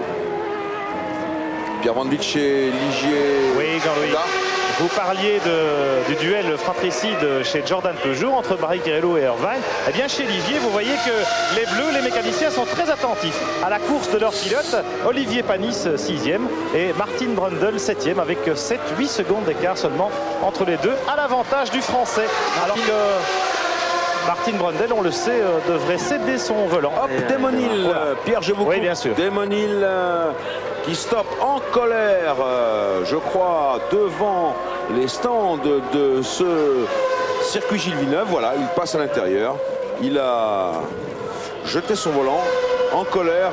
Damon Hill, ça se voit à la manière de retirer ses gants. Déjà ce matin au warm-up, il y avait quelque chose qui ne lui plaisait pas. Il disait à ses mécaniciens d'accélérer la cadence. Et puis d'ailleurs, il a fini par partir en tête à queue.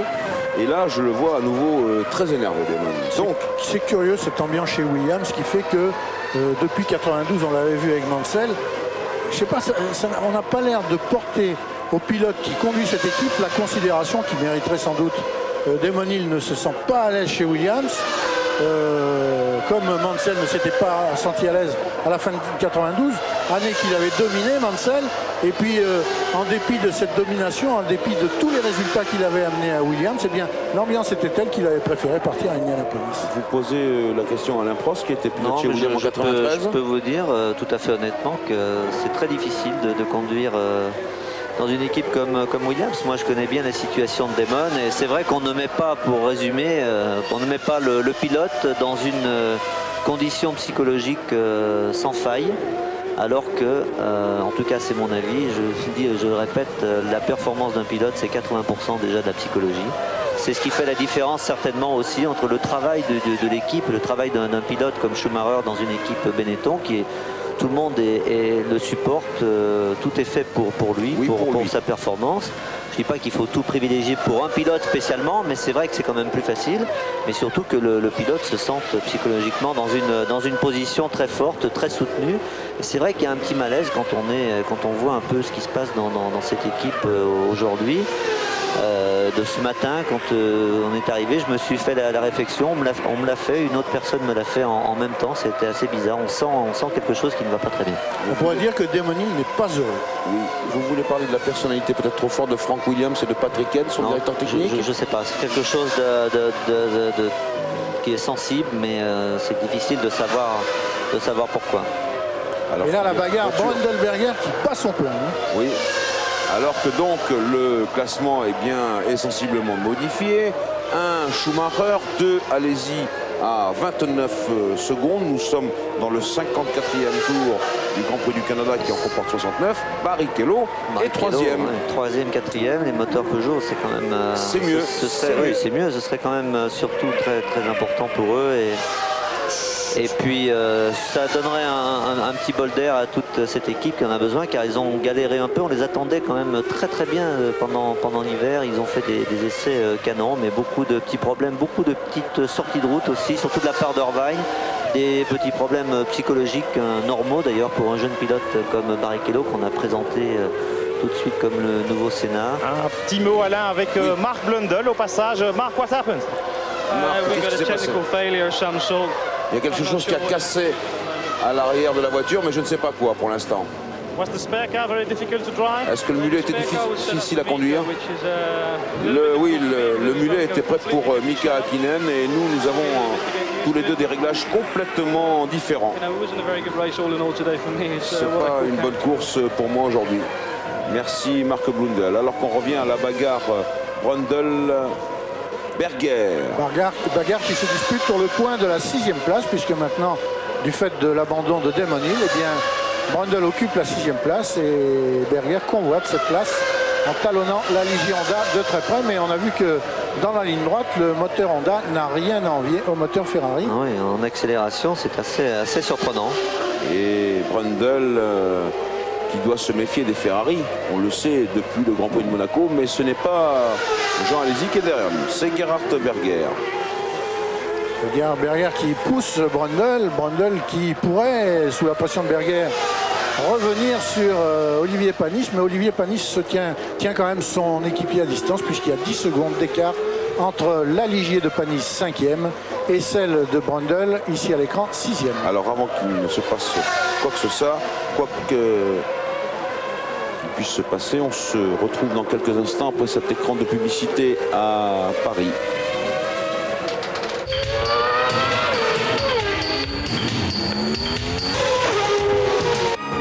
Toute la Formule 1 avec Elf Compétition, l'huile championne du monde. Retour à Montréal au Grand Prix du Canada à 13 tours de l'arrivée de cette course, la 6e manche du championnat du monde de Formule 1 avec Gerhard Berger qui n'arrive pas à déborder Martin Brundle qui est 6e. Berger qui voudrait marquer un point et Brundle qui ne veut pas le laisser faire. Et Alain, vous nous faisiez remarquer que le moteur Honda valait bien le Ferrari. Oui, là en accélération, c'est assez impressionnant. C'est vrai que chez Ferrari, ils se sont plaints depuis le début de la saison d'une perte de puissance en fonction de la course. Donc à la fin de la course, ils se sont aperçus que les moteurs perdaient un peu de leur vélocité. Ça pourrait être le cas, en tout cas en accélération, le moteur Honda est très bon et Brundle ne s'en laisse pas compter. Ce sera difficile pour Gerhard qui pouvait espérer à un moment, compte tenu des abandons, même rejoindre Panis. Mais là, Brundle est trop occupé à fermer la porte et donc ni l'un ni l'autre apparemment ne rejoindront Panis pour la 5e place. Pierre Van Vliet, vous êtes chez Williams-Renault. Ah, et chez Williams-Renault, on se bouscule un peu, c'est la panique.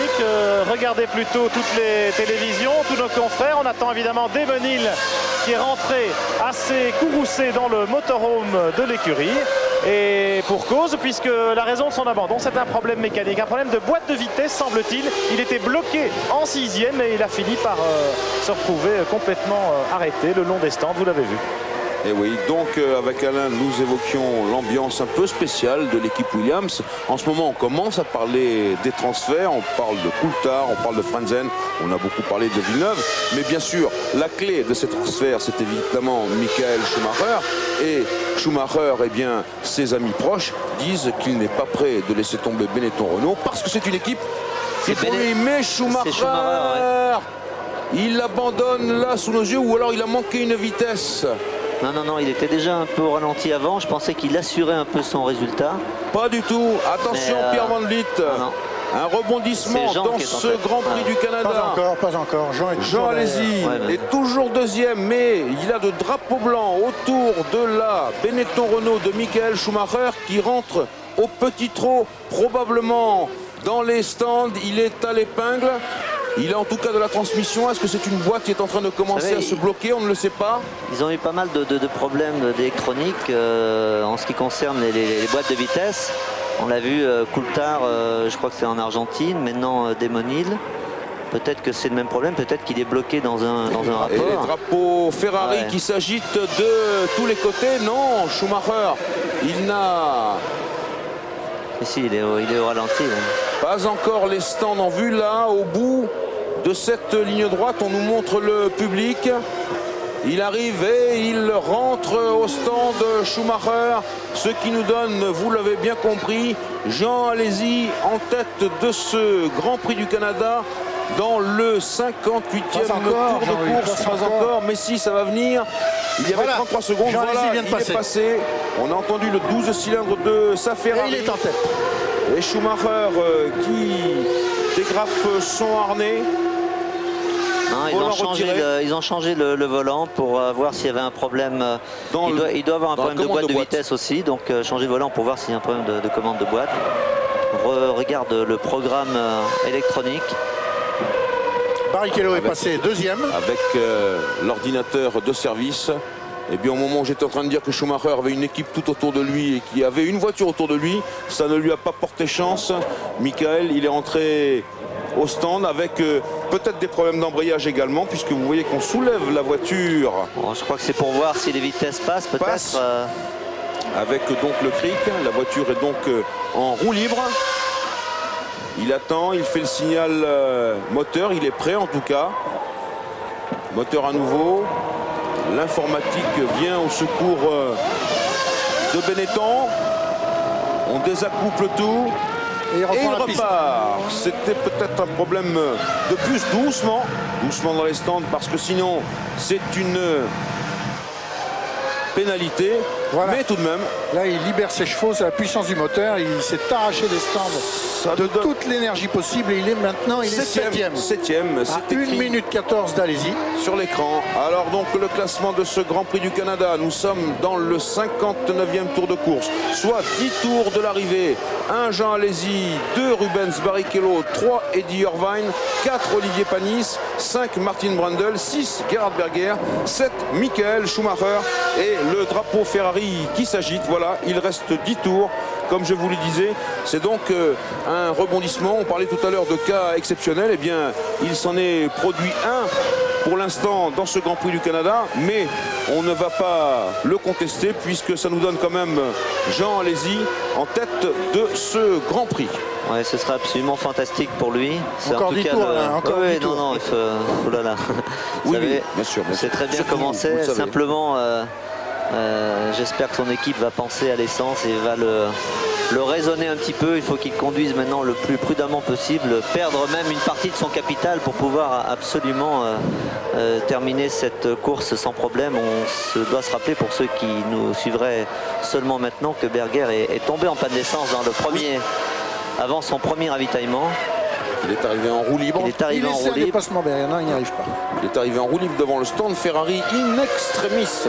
Alors allez-y pour ménager la consommation de son moteur à 22 secondes d'avance sur la Jordan Peugeot de Barrichello qui est deuxième. 22 secondes, est-ce que ça peut, Alain, lui permettre de jouer sur sa consommation et de gagner le tour qui a manqué?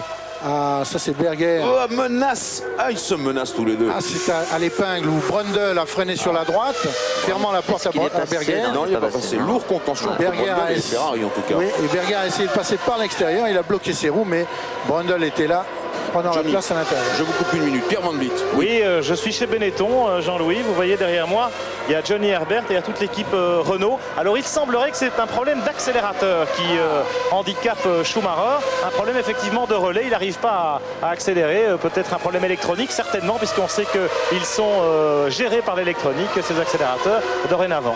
Johnny, vous poursuivez dans votre raisonnement. Non, je demandais à Alain si avec 22 secondes d'avance sur Barrichello, Jean Alesi pouvait moduler. Écoutez, déjà pour vous répondre, regardez, une 34-1 pour Jean, une 33-6 pour Barrichello.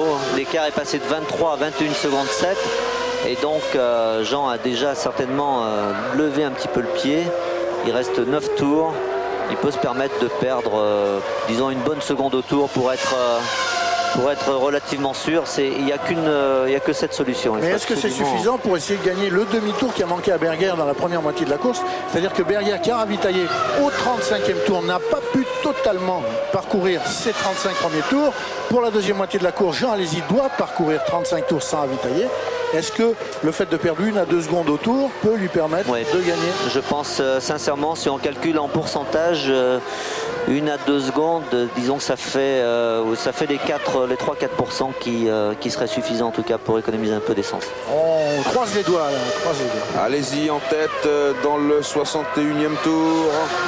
Devant Barrichello à 21 secondes, Irvine à 29 secondes, Panis à 47 secondes, Brundle 58 secondes, Berger 58 secondes également. Le 7e est toujours Michael Schumacher, 58 secondes pour Brundle et Berger. Ça veut dire qu'ils sont toujours roue dans roue, alors que Panis ici est en 4e position. Le classement s'affiche sous vos yeux.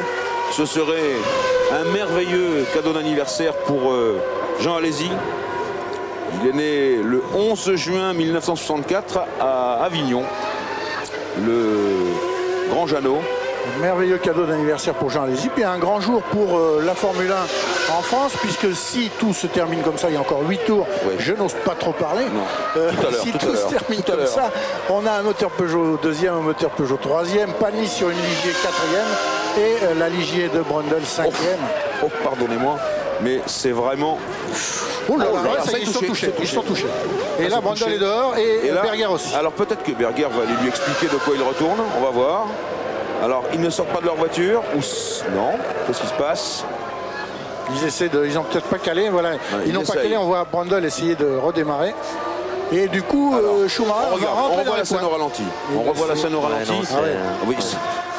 C'était une attaque désespérée. C'est de l'énervement, c'est probablement de l'énervement. Compréhensif, mais quand même, c'est pas... Vu de la caméra arrière de la Ligier Honda de Brundle. Ça, c'est le type de pilote qui décide, voilà, là, je vais passer là, et peu importe la... C'est vrai que la porte n'était pas vraiment ouverte, mais de la part de Brundle... il faut dire aussi qu'il y a, vous voyez les graviers, c'est des parties, il faut dire aussi que Brundle et les Ferrari, je vous le disais, c'est une longue histoire. C'est dommage pour l'équipe Ligier qui aurait pu mettre 2 équipes dans les points. Et ça fait l'affaire de Schumacher en réalité, malgré tout, dans l'optique du championnat du monde. Il marque 2 points. Il était à 0 à la 7e place, il marque 2 points. S'il finit à la 5e place, il occupe après l'accrochage. Berger, Brundle. Et Morbidelli, c'est une course un peu échevelée. J'avais pratiquement dit à un moment qu'il ne se passait pas grand-chose, qu'il y avait peu d'abandon. Et bien voilà, en très peu de temps, tout a été chamboulé. Il y en a beaucoup sur ce circuit, et surtout en fin de parcours. Alors on a peur. Et oui, bien sûr. On continue de suivre la seule Ferrari rescapée. Pour l'instant, une Ferrari, 2 Jordan Peugeot, une Ligier Honda, une Benetton Renault. Assa a fait des coupes claires dans les équipes de tête. Encore un abandon, vous voyez, les abandons surviennent. Bah oui, fatigue, frein. Oui, c'est un circuit qui est dur ici. Transmission. C'est un test imparable que ce circuit Gilles Villeneuve.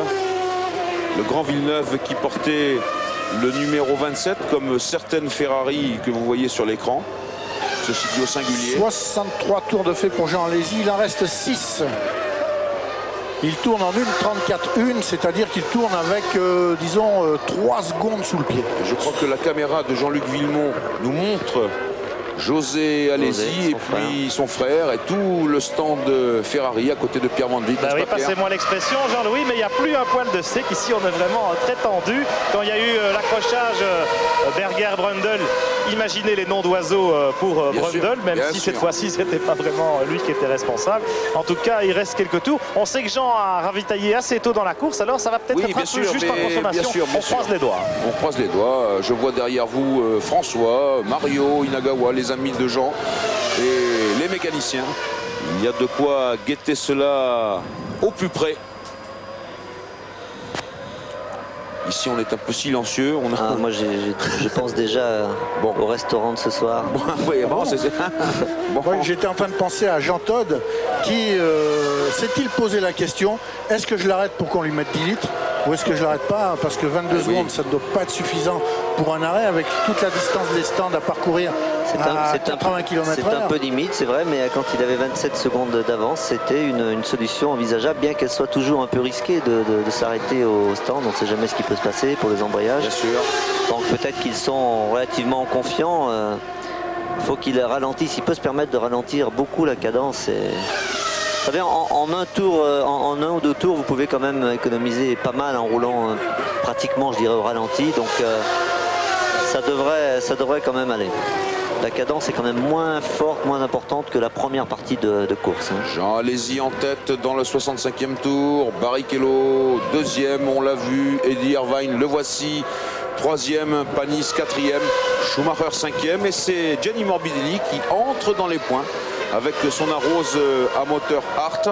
Et cela à la suite de l'accrochage impétueux de Berger et Brundle tout à l'heure. La lutte a été serrée, trop serrée. Je crois que Berger s'est énervé un petit peu. Il a attaqué là où c'était pratiquement impossible de passer. Ouais. Brundle ne lui a pas facilité la tâche. C'est un peu la répétition, en quelque sorte, de Monaco. Mais cela nous prive de deux pilotes qui jouaient un rôle important dans le classement des points, puisque, vous l'avez dit, Johnny, Michael Schumacher, tour en course, oui, Jean-Louis, qui vient d'effectuer le nouveau meilleur tour en course, Michael Schumacher, une 29,431, pardon, il cravache Schumacher, ça nous donne une moyenne de 178 km à l'heure. Il pourrait revenir pratiquement sur Panis. Il reste 5 tours. Il possède 14 secondes 7 de retard sur Panis. Il lui reprend 3 secondes au tour. Il peut revenir sur Panis. Ce serait, si on en restait comme ça, le meilleur résultat d'Alesi, bien entendu. Je pense que c'est le meilleur résultat aussi de Barrichello, d'Irvine et de Panis. Les 4 premiers. Oui, non, Panis a fait deuxième l'année dernière en Allemagne. Ah, c'est vrai, exact. En Allemagne. Enfin, on n'en est pas encore au résultat. Il reste encore 4 tours. Longs tours, 16 km. Ce sera très dur à vivre. Allez-y en tête. Allez, il y a de plus en plus de monde chez Ferrari. On se demande pourquoi. Oui, tout le monde veut être sur la photo. Non, je crois pas que ce soit ça. Non. Je crois que tout le monde veut voir les écrans et surveiller que rien ne tombe sur la tête de Jean Alesi qui a été si malheureux. Oui, bien sûr. En Espagne, si malheureux à Monaco où il méritait la deuxième place. C'est un moment de terrible émotion, on le comprend. Le voici en mesure de gagner, Jean Alesi, cette victoire que le public attend depuis si longtemps et qu'il mérite depuis si longtemps. C'est vrai que dès sa deuxième saison en Formule 1, Jean Alesi s'est montré capable de gagner les Grands Prix. On se souvient de la lutte, du duel magnifique et formidable qu'il avait opposé à Ayrton Senna à Phoenix. Ayrton Senna qui l'avait battu difficilement après une lutte acharnée. Et les deux hommes s'étaient retrouvés à Monaco où Senna avait triomphé de nouveau devant Jean Alesi avec la plus infime des marches, quelque chose comme 1 seconde. Donc dès ses débuts en F1, on savait que Jean Alesi était capable de gagner un Grand Prix, mais il ne l'a jamais fait. Encore, il en est à quelque chose comme 95 Grands Prix aujourd'hui et il n'a pas encore réussi à gagner. Le panneau, un panneau magnifique, Alesi P1 dans un Grand Prix, c'est déjà arrivé bien sûr, mais ça n'a jamais été jusqu'au bout. Vous parliez des duels historiques, rappelez-vous celui du Grand Prix du Japon l'an dernier, Johnny et Alain, entre Mansell et Alesi sous la pluie, roue dans roue pendant près de 60 tours de course. Ça aussi c'était absolument formidable. Cette pluie sur laquelle on comptait beaucoup aujourd'hui. Oui. La météo nous disait hier, il pleut dimanche. Et quand ce matin, le rodage a eu lieu sous la pluie et que Jean Alesi a tourné autour de tous ses concurrents, on s'est dit voilà une occasion pour que Jean signe enfin sa première victoire. Et puis voilà, le ciel et le vent en ont décidé autrement. La piste a séché, les nuages se sont écartés et Jean Alesi n'a pas pu compter sous la pluie. Ne nous énervons pas. Les Jordan adoptent maintenant un rythme de croisière qui est absolument, non pas au ralenti bien entendu, mais très pépère. Est-ce qu'ils ont des problèmes? Est-ce qu'ils assurent? Et Schumacher n'a plus que 7 secondes d'avance sur Panis. Et regardez Schumacher, 1,29,236, nouveau meilleur tour en course. Pour assister à quelques surprises en fin de... C'est surtout Irvine qui m'a paru quand même assez au ralenti. On est dans le 67e tour de course. En tout cas, Jean doit absolument ralentir au maximum la cadence. Il a 26 secondes d'avance à 3 tours de la fin. Alain Prost, vous m'avez dit que Trop ralentir, c'était se déconcentrer. Oui, mais là, il y a un vrai problème quand même de conso malgré tout. Et il faut justement ralentir. C'est se concentrer que de ralentir en même temps. Je me souviens d'un Grand Prix du Canada que Mansell a perdu dans le dernier tour, dans le dernier virage là-bas, l'épingle. Autre chose. Quand il avait commis une petite perte de concentration pour répondre au salut du public. Il avait lâché son volant pour le saluer à son tour. Et puis il n'avait pas rétrogradé, il n'avait pas manipulé sa commande automatique, semi-automatique de boîte de vitesse. Il était arrivé dans l'épingle en 6e vitesse, à si bas régime que le moteur avait calé et qu'il n'avait plus pu, ne disposant pas d'une boîte à commande mécanique, il n'avait plus pu enclencher la moindre vitesse. Et puis il était resté là, moteur calé. Il avait perdu le Grand Prix. Alors il faut attendre la ligne d'arrivée. Allez-y à boucler le 67e tour. Il est dans le 68e des 69 tours de ce Grand Prix. Irvine s'est repris, Alain. Il a tourné en 1.33. Il faut attendre la ligne d'arrivée. Je vais en profiter. Ils ont dû avoir des consignes parce que quand même 2e et 3e oui, c'est beau. C'est beau. Hein. Je vais en profiter pour citer Enzo Ferrari. Pour arriver premier, il faut premièrement arriver. Enzo Ferrari qui veille là-bas en haut, au-dessus de ses pilotes. Alors que Schumacher termine son 68e et avant-dernier tour. Continue d'enfoncer le clou Schumacher. Une 29 174. Schumacher a déchaîné. 178, oui, de moyenne. À 2 tours de l'arrivée, il n'a plus que 6 secondes 4 de retard sur Panis, à qui il reprend 2 secondes au tour. Allez-y. Ça ne devrait pas suffire. Et un. Voilà. Plus qu'un tour. Voilà, dernier tour pour Jean. 4 km et 430 mètres pour Allez-y. C'est la distance qui le sépare du bonheur. Pierre Van Vliet. Ah, l'émotion est à son comble ici dans le garage Ferrari. Tous les mécaniciens sont partis le long du mur des stands pour saluer la victoire du jeune pilote avignonnais. Et puis là dans le garage, il y a encore José. Non, on ne se précipite pas. Jean Alesi livre ici son 91e Grand Prix. Il a assez payé pour savoir que la victoire, c'est difficile. Voilà, il est toujours de l'autre côté du circuit. Il va laisser cette Minardi devant lui. Attention à la consommation. Attention à ce bout de scotch qui se détache. Mais ça, c'est depuis le début de la course. C'est pas grave. Les drapeaux Ferrari, vous voyez, ils ne sortent pas beaucoup. Parce que l'épingle où Mansell était tombé en panne. Mais l'épingle qui a été fatale à Mansell. Et Jean en sort-il? Les drapeaux Ferrari, on peut préciser, Jean-Louis, qu'à Montréal, il y a 200 000 Italiens. Et oui, la chicane, l'avant-dernier freinage. Quand il sera dans la grande chicane rapide, c'est-à-dire à peu près là, on pourra considérer qu'il a gagné le Grand Prix. Le Grand Prix. Il peut gagner le Grand Prix sur l'élan. Mesdames, messieurs, nous vivons un moment historique. Un autre pilote français va gagner un Grand Prix pour succéder à notre ami Alain Prost ici à nos côtés. Et voilà, c'est Jean Alesi, bravo. Le voici qui gagne. Voilà, le V12 a retenti ici au passage le long du mur des stands. Et puis en écho à ce rugissement du V12, c'est vraiment les cris de joie de la Scuderia. Ce jour historique qu'on attendait. Victoire de Jean Alesi ici à Montréal pour son 91e Grand Prix. Ferrari en tête du record des victoires. 105 victoires pour la Scuderia. Barrichello deuxième, Jean Todt. Irvine troisième. Oui. Pierre Van Vliet à côté de Jean Todt. Oui, on essaie. Le public imprudent sur la piste alors que les voitures, il y a le sprint entre Panis et Schumacher. Il y avait une demi-seconde à un tour de l'arrivée entre Panis et Schumacher et le public qui envahit la piste. Formidable, ben oui, c'est le déchaînement pour Allez-y, pour ce numéro 27. Allez-y, je vous le rappelle, 91 Grand Prix pour connaître enfin le prix du bonheur, le prix d'une victoire. Lui qui nous a fait tout le temps vibrer. Et bien sûr, les Canadiens vont aller se recueillir presque auprès de ce podium pour la victoire du Français extrêmement populaire. Enfin, il a gagné son premier Grand Prix. Écoutez ces cris et puis avec José Alesi, une émotion terrible, une émotion très intense José. Et vous imaginez la joie ici dans le garage Ferrari, un soulagement énorme. Oui c'est vrai, un soulagement énorme parce qu'en fait ce qu'on voulait, c'était une victoire. Et je voulais aussi profiter de l'occasion pour remercier toutes les personnes qui ont cru en Jean et qui l'ont aidé jusqu'à présent. Et ça c'est une des meilleures journées de ma vie. Ce sont des secondes inoubliables José. Merci beaucoup. Jean Alesi, vainqueur du Grand Prix du Canada, devant Rubens Barrichello, deuxième, Eddie Irvine, troisième, Olivier Panis, quatrième, Michael Schumacher, cinquième. De sa voiture. Oui, Gianni Morbidelli, sixième. Jean, il est peut-être tombé en panne. Il est peut-être en panne sèche. Hein. Le voilà. On regarde ces alors la images. bise. Et Schumacher va peut-être s'arrêter pour le prendre. La fiancée. Schumacher va peut-être s'arrêter pour le prendre. Ça serait pas mal. Ça serait pas mal. Schumacher s'arrête, on se souvient que... Le voilà, il est devant le public. Vous voyez que c'est une victoire tient un peu de choses. Vous aviez raison Alain, c'était très juste. Et il part. Bravo, c'est formidable. Le champion du monde qui lui serre la main tout en l'emmenant sur sa Benetton Renault.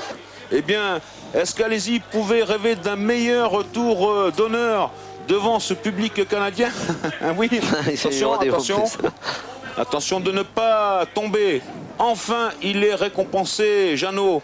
Et ça nous fait un plaisir terrible ici pour tous ses amis. Bien sûr, pour TF1, dont il est l'un des poulains. Bien sûr, pour la Scuderia Ferrari.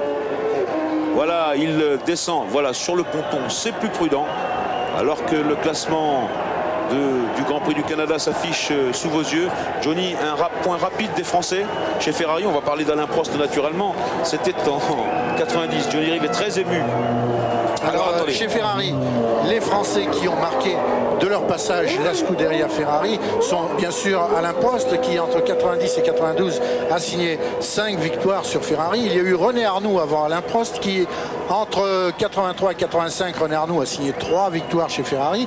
Avant Arnoux, il y avait eu Tambay entre 82 et 83 avec 2 victoires et Didier Pironi entre 81 et 82, 2 victoires également. Et très tôt dans les années 50, il y avait eu Trintignant et Béra qui avaient été également des pilotes Ferrari. On se retrouve dans quelques instants pour un podium extraordinaire.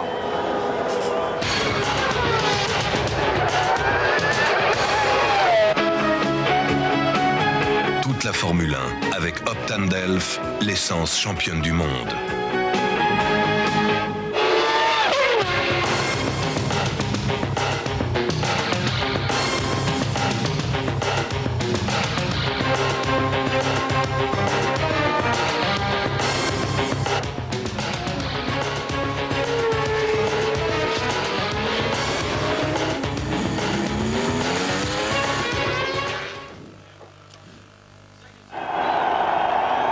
Podium extraordinaire, on vous l'avait promis, le voici, oui, Jean Alesi, le vainqueur de ce Grand Prix du Canada. Jean Alesi, et j'oserais dire, enfin Jean, à la 91e tentative, avec à sa gauche Rubens Barrichello, à sa droite Eddie Irvine, et on écoute l'hymne national.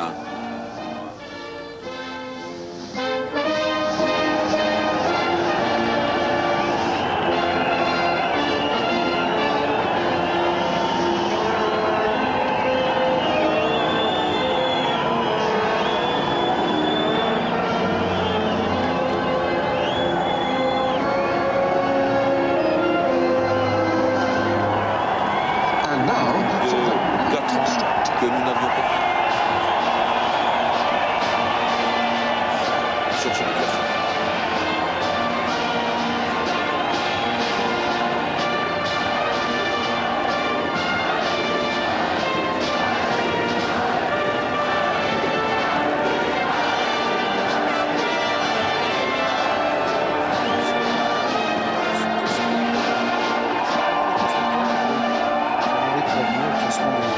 Avec 41 points devant Benetton Renault et Williams Renault.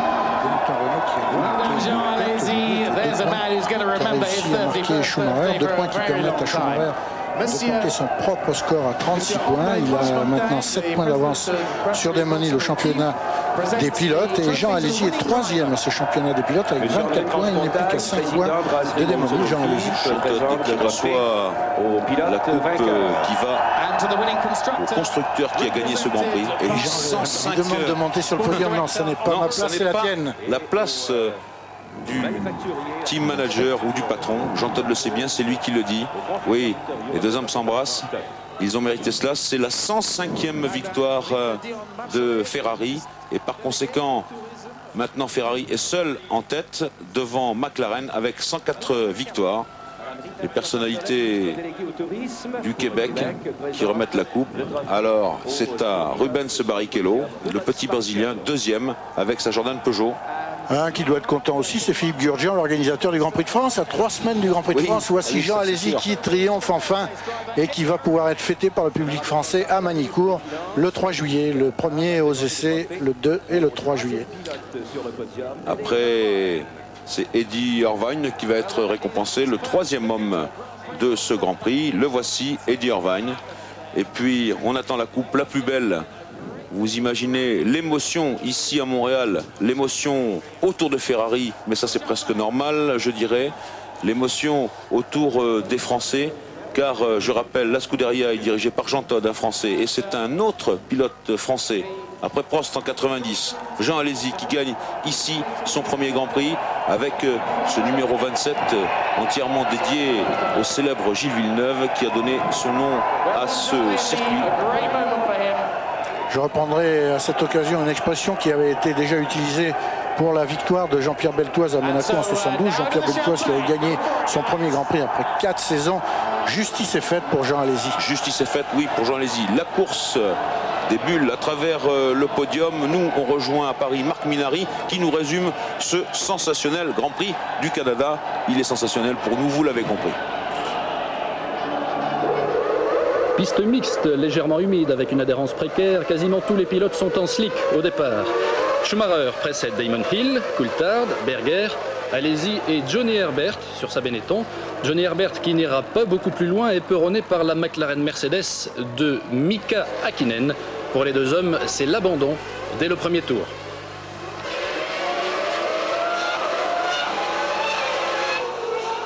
Abandon également dès ce premier tour pour David Coulthard, au nez et à la barbe des deux Ferrari, au moment même où Jean Alesi dépassait Gerhard Berger et s'emparait de la 3e position. Schumacher est en tête, déjà 8 secondes d'avance après 12 tours sur Hill et 9 sur Jean Alesi. Alesi qui au 17e passage fait l'intérieur à Damon Hill et s'empare de la 2e position. 8 tours plus tard, c'est Berger qui à son tour va attaquer Damon Hill et s'emparer de la 3e place. Sportivement, le pilote britannique laisse passer l'Autrichien.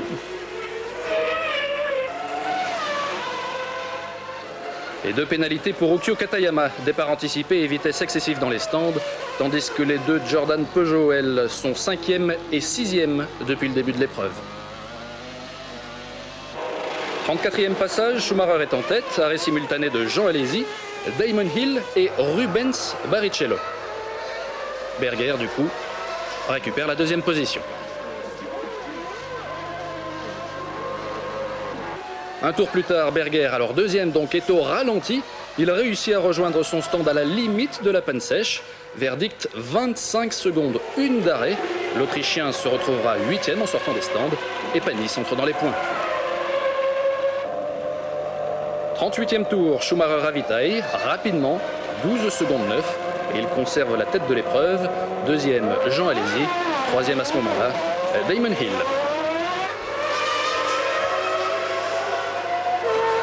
8 abandons après 49 tours, dont les 2 Sauber, celle de Frentzen et celle de Jean-Christophe Bouillon.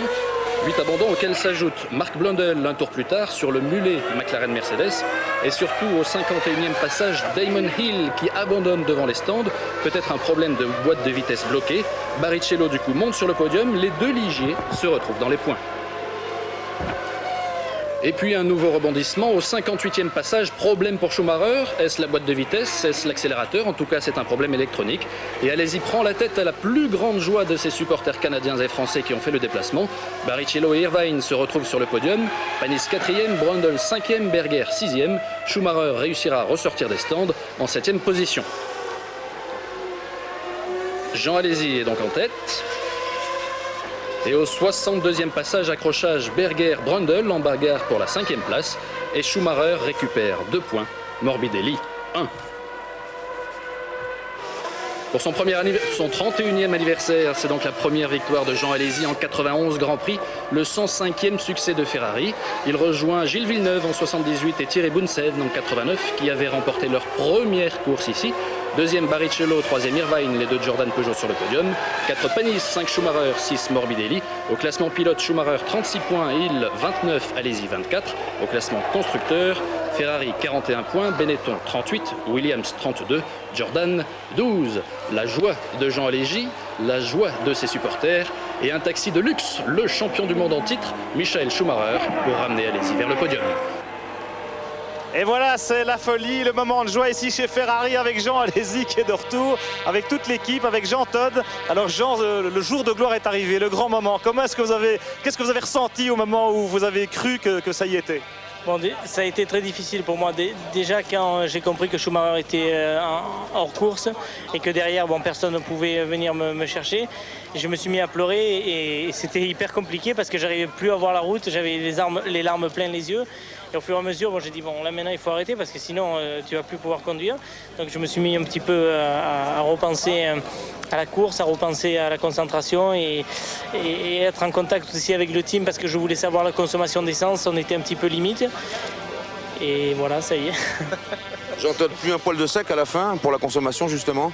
Non, à la fin, évidemment, on était inquiet. On est inquiet quand on a une voiture qui est en tête avec plus de 20 secondes d'avance sur le deuxième, quand on mesure l'enjeu que ça représente, quand on sait ce que ça représente pour Ferrari, ce que ça représente pour Jean. Évidemment, on ne vit pas parce qu'on sait que c'est très fragile, mais on n'avait pas vraiment d'inquiétude au niveau de la consommation d'essence dans la mesure où il était 3 secondes en dessous des temps qu'il aurait pu faire réellement. Jean, le jour de votre anniversaire, la victoire du 27 à Montréal, au Canada, sur le circuit Gilles Villeneuve, c'est vraiment triplement symbolique. Non, il y a eu beaucoup de concours de circonstances aujourd'hui, tout en même temps. C'est la première fois que ça m'arrive. Et vraiment, je veux dédicacer cette victoire à tous les gens qui m'ont soutenu dans les moments les plus difficiles. Bien sûr à Jean qui est là dans les moments les plus difficiles. Parce qu'il y en a qui sont là quand c'est un peu difficile, mais pas trop. Bien sûr ma famille et puis au Grand Prix de France, on sera beaucoup, je pense, de supporters. Et je suis sûr que je vais pouvoir avoir une voiture qui me permettra de faire certainement la même chose qu'aujourd'hui. Bien, je crois qu'au Grand Prix de France, dans 3 semaines, on va vous faire une grande fête, Jean. Et fêtez ça parce que c'est vraiment inoubliable, Jean-Louis. Eh oui, pour nous c'est merveilleux. Vous vous rendez compte, après Alain Prost en 93 en Allemagne, enfin un autre pilote français gagne un Grand Prix. Et puis bien sûr, je parle d'Alain Prost chez Ferrari, à ce moment-là en 90, alors ça fait 5 ans plus tard, un autre pilote français chez Ferrari qui gagne, c'est formidable. Allez, rendez-vous dans 3 semaines à Magny-Cours, Jean, pour ce Grand Prix de France. Bravo Jean Todt, Ferrari en tête du championnat des constructeurs. Et puis des rendez-vous sur TF1, évidemment, on va certainement retrouver Jean dans les journaux télévisés demain, lundi soir, avec Catherine Pic dans le magazine, Automoto dimanche prochain, et puis Grand Prix de France à Magny-Cours, c'est le 2 juillet dans 3 semaines. Salut tout le monde.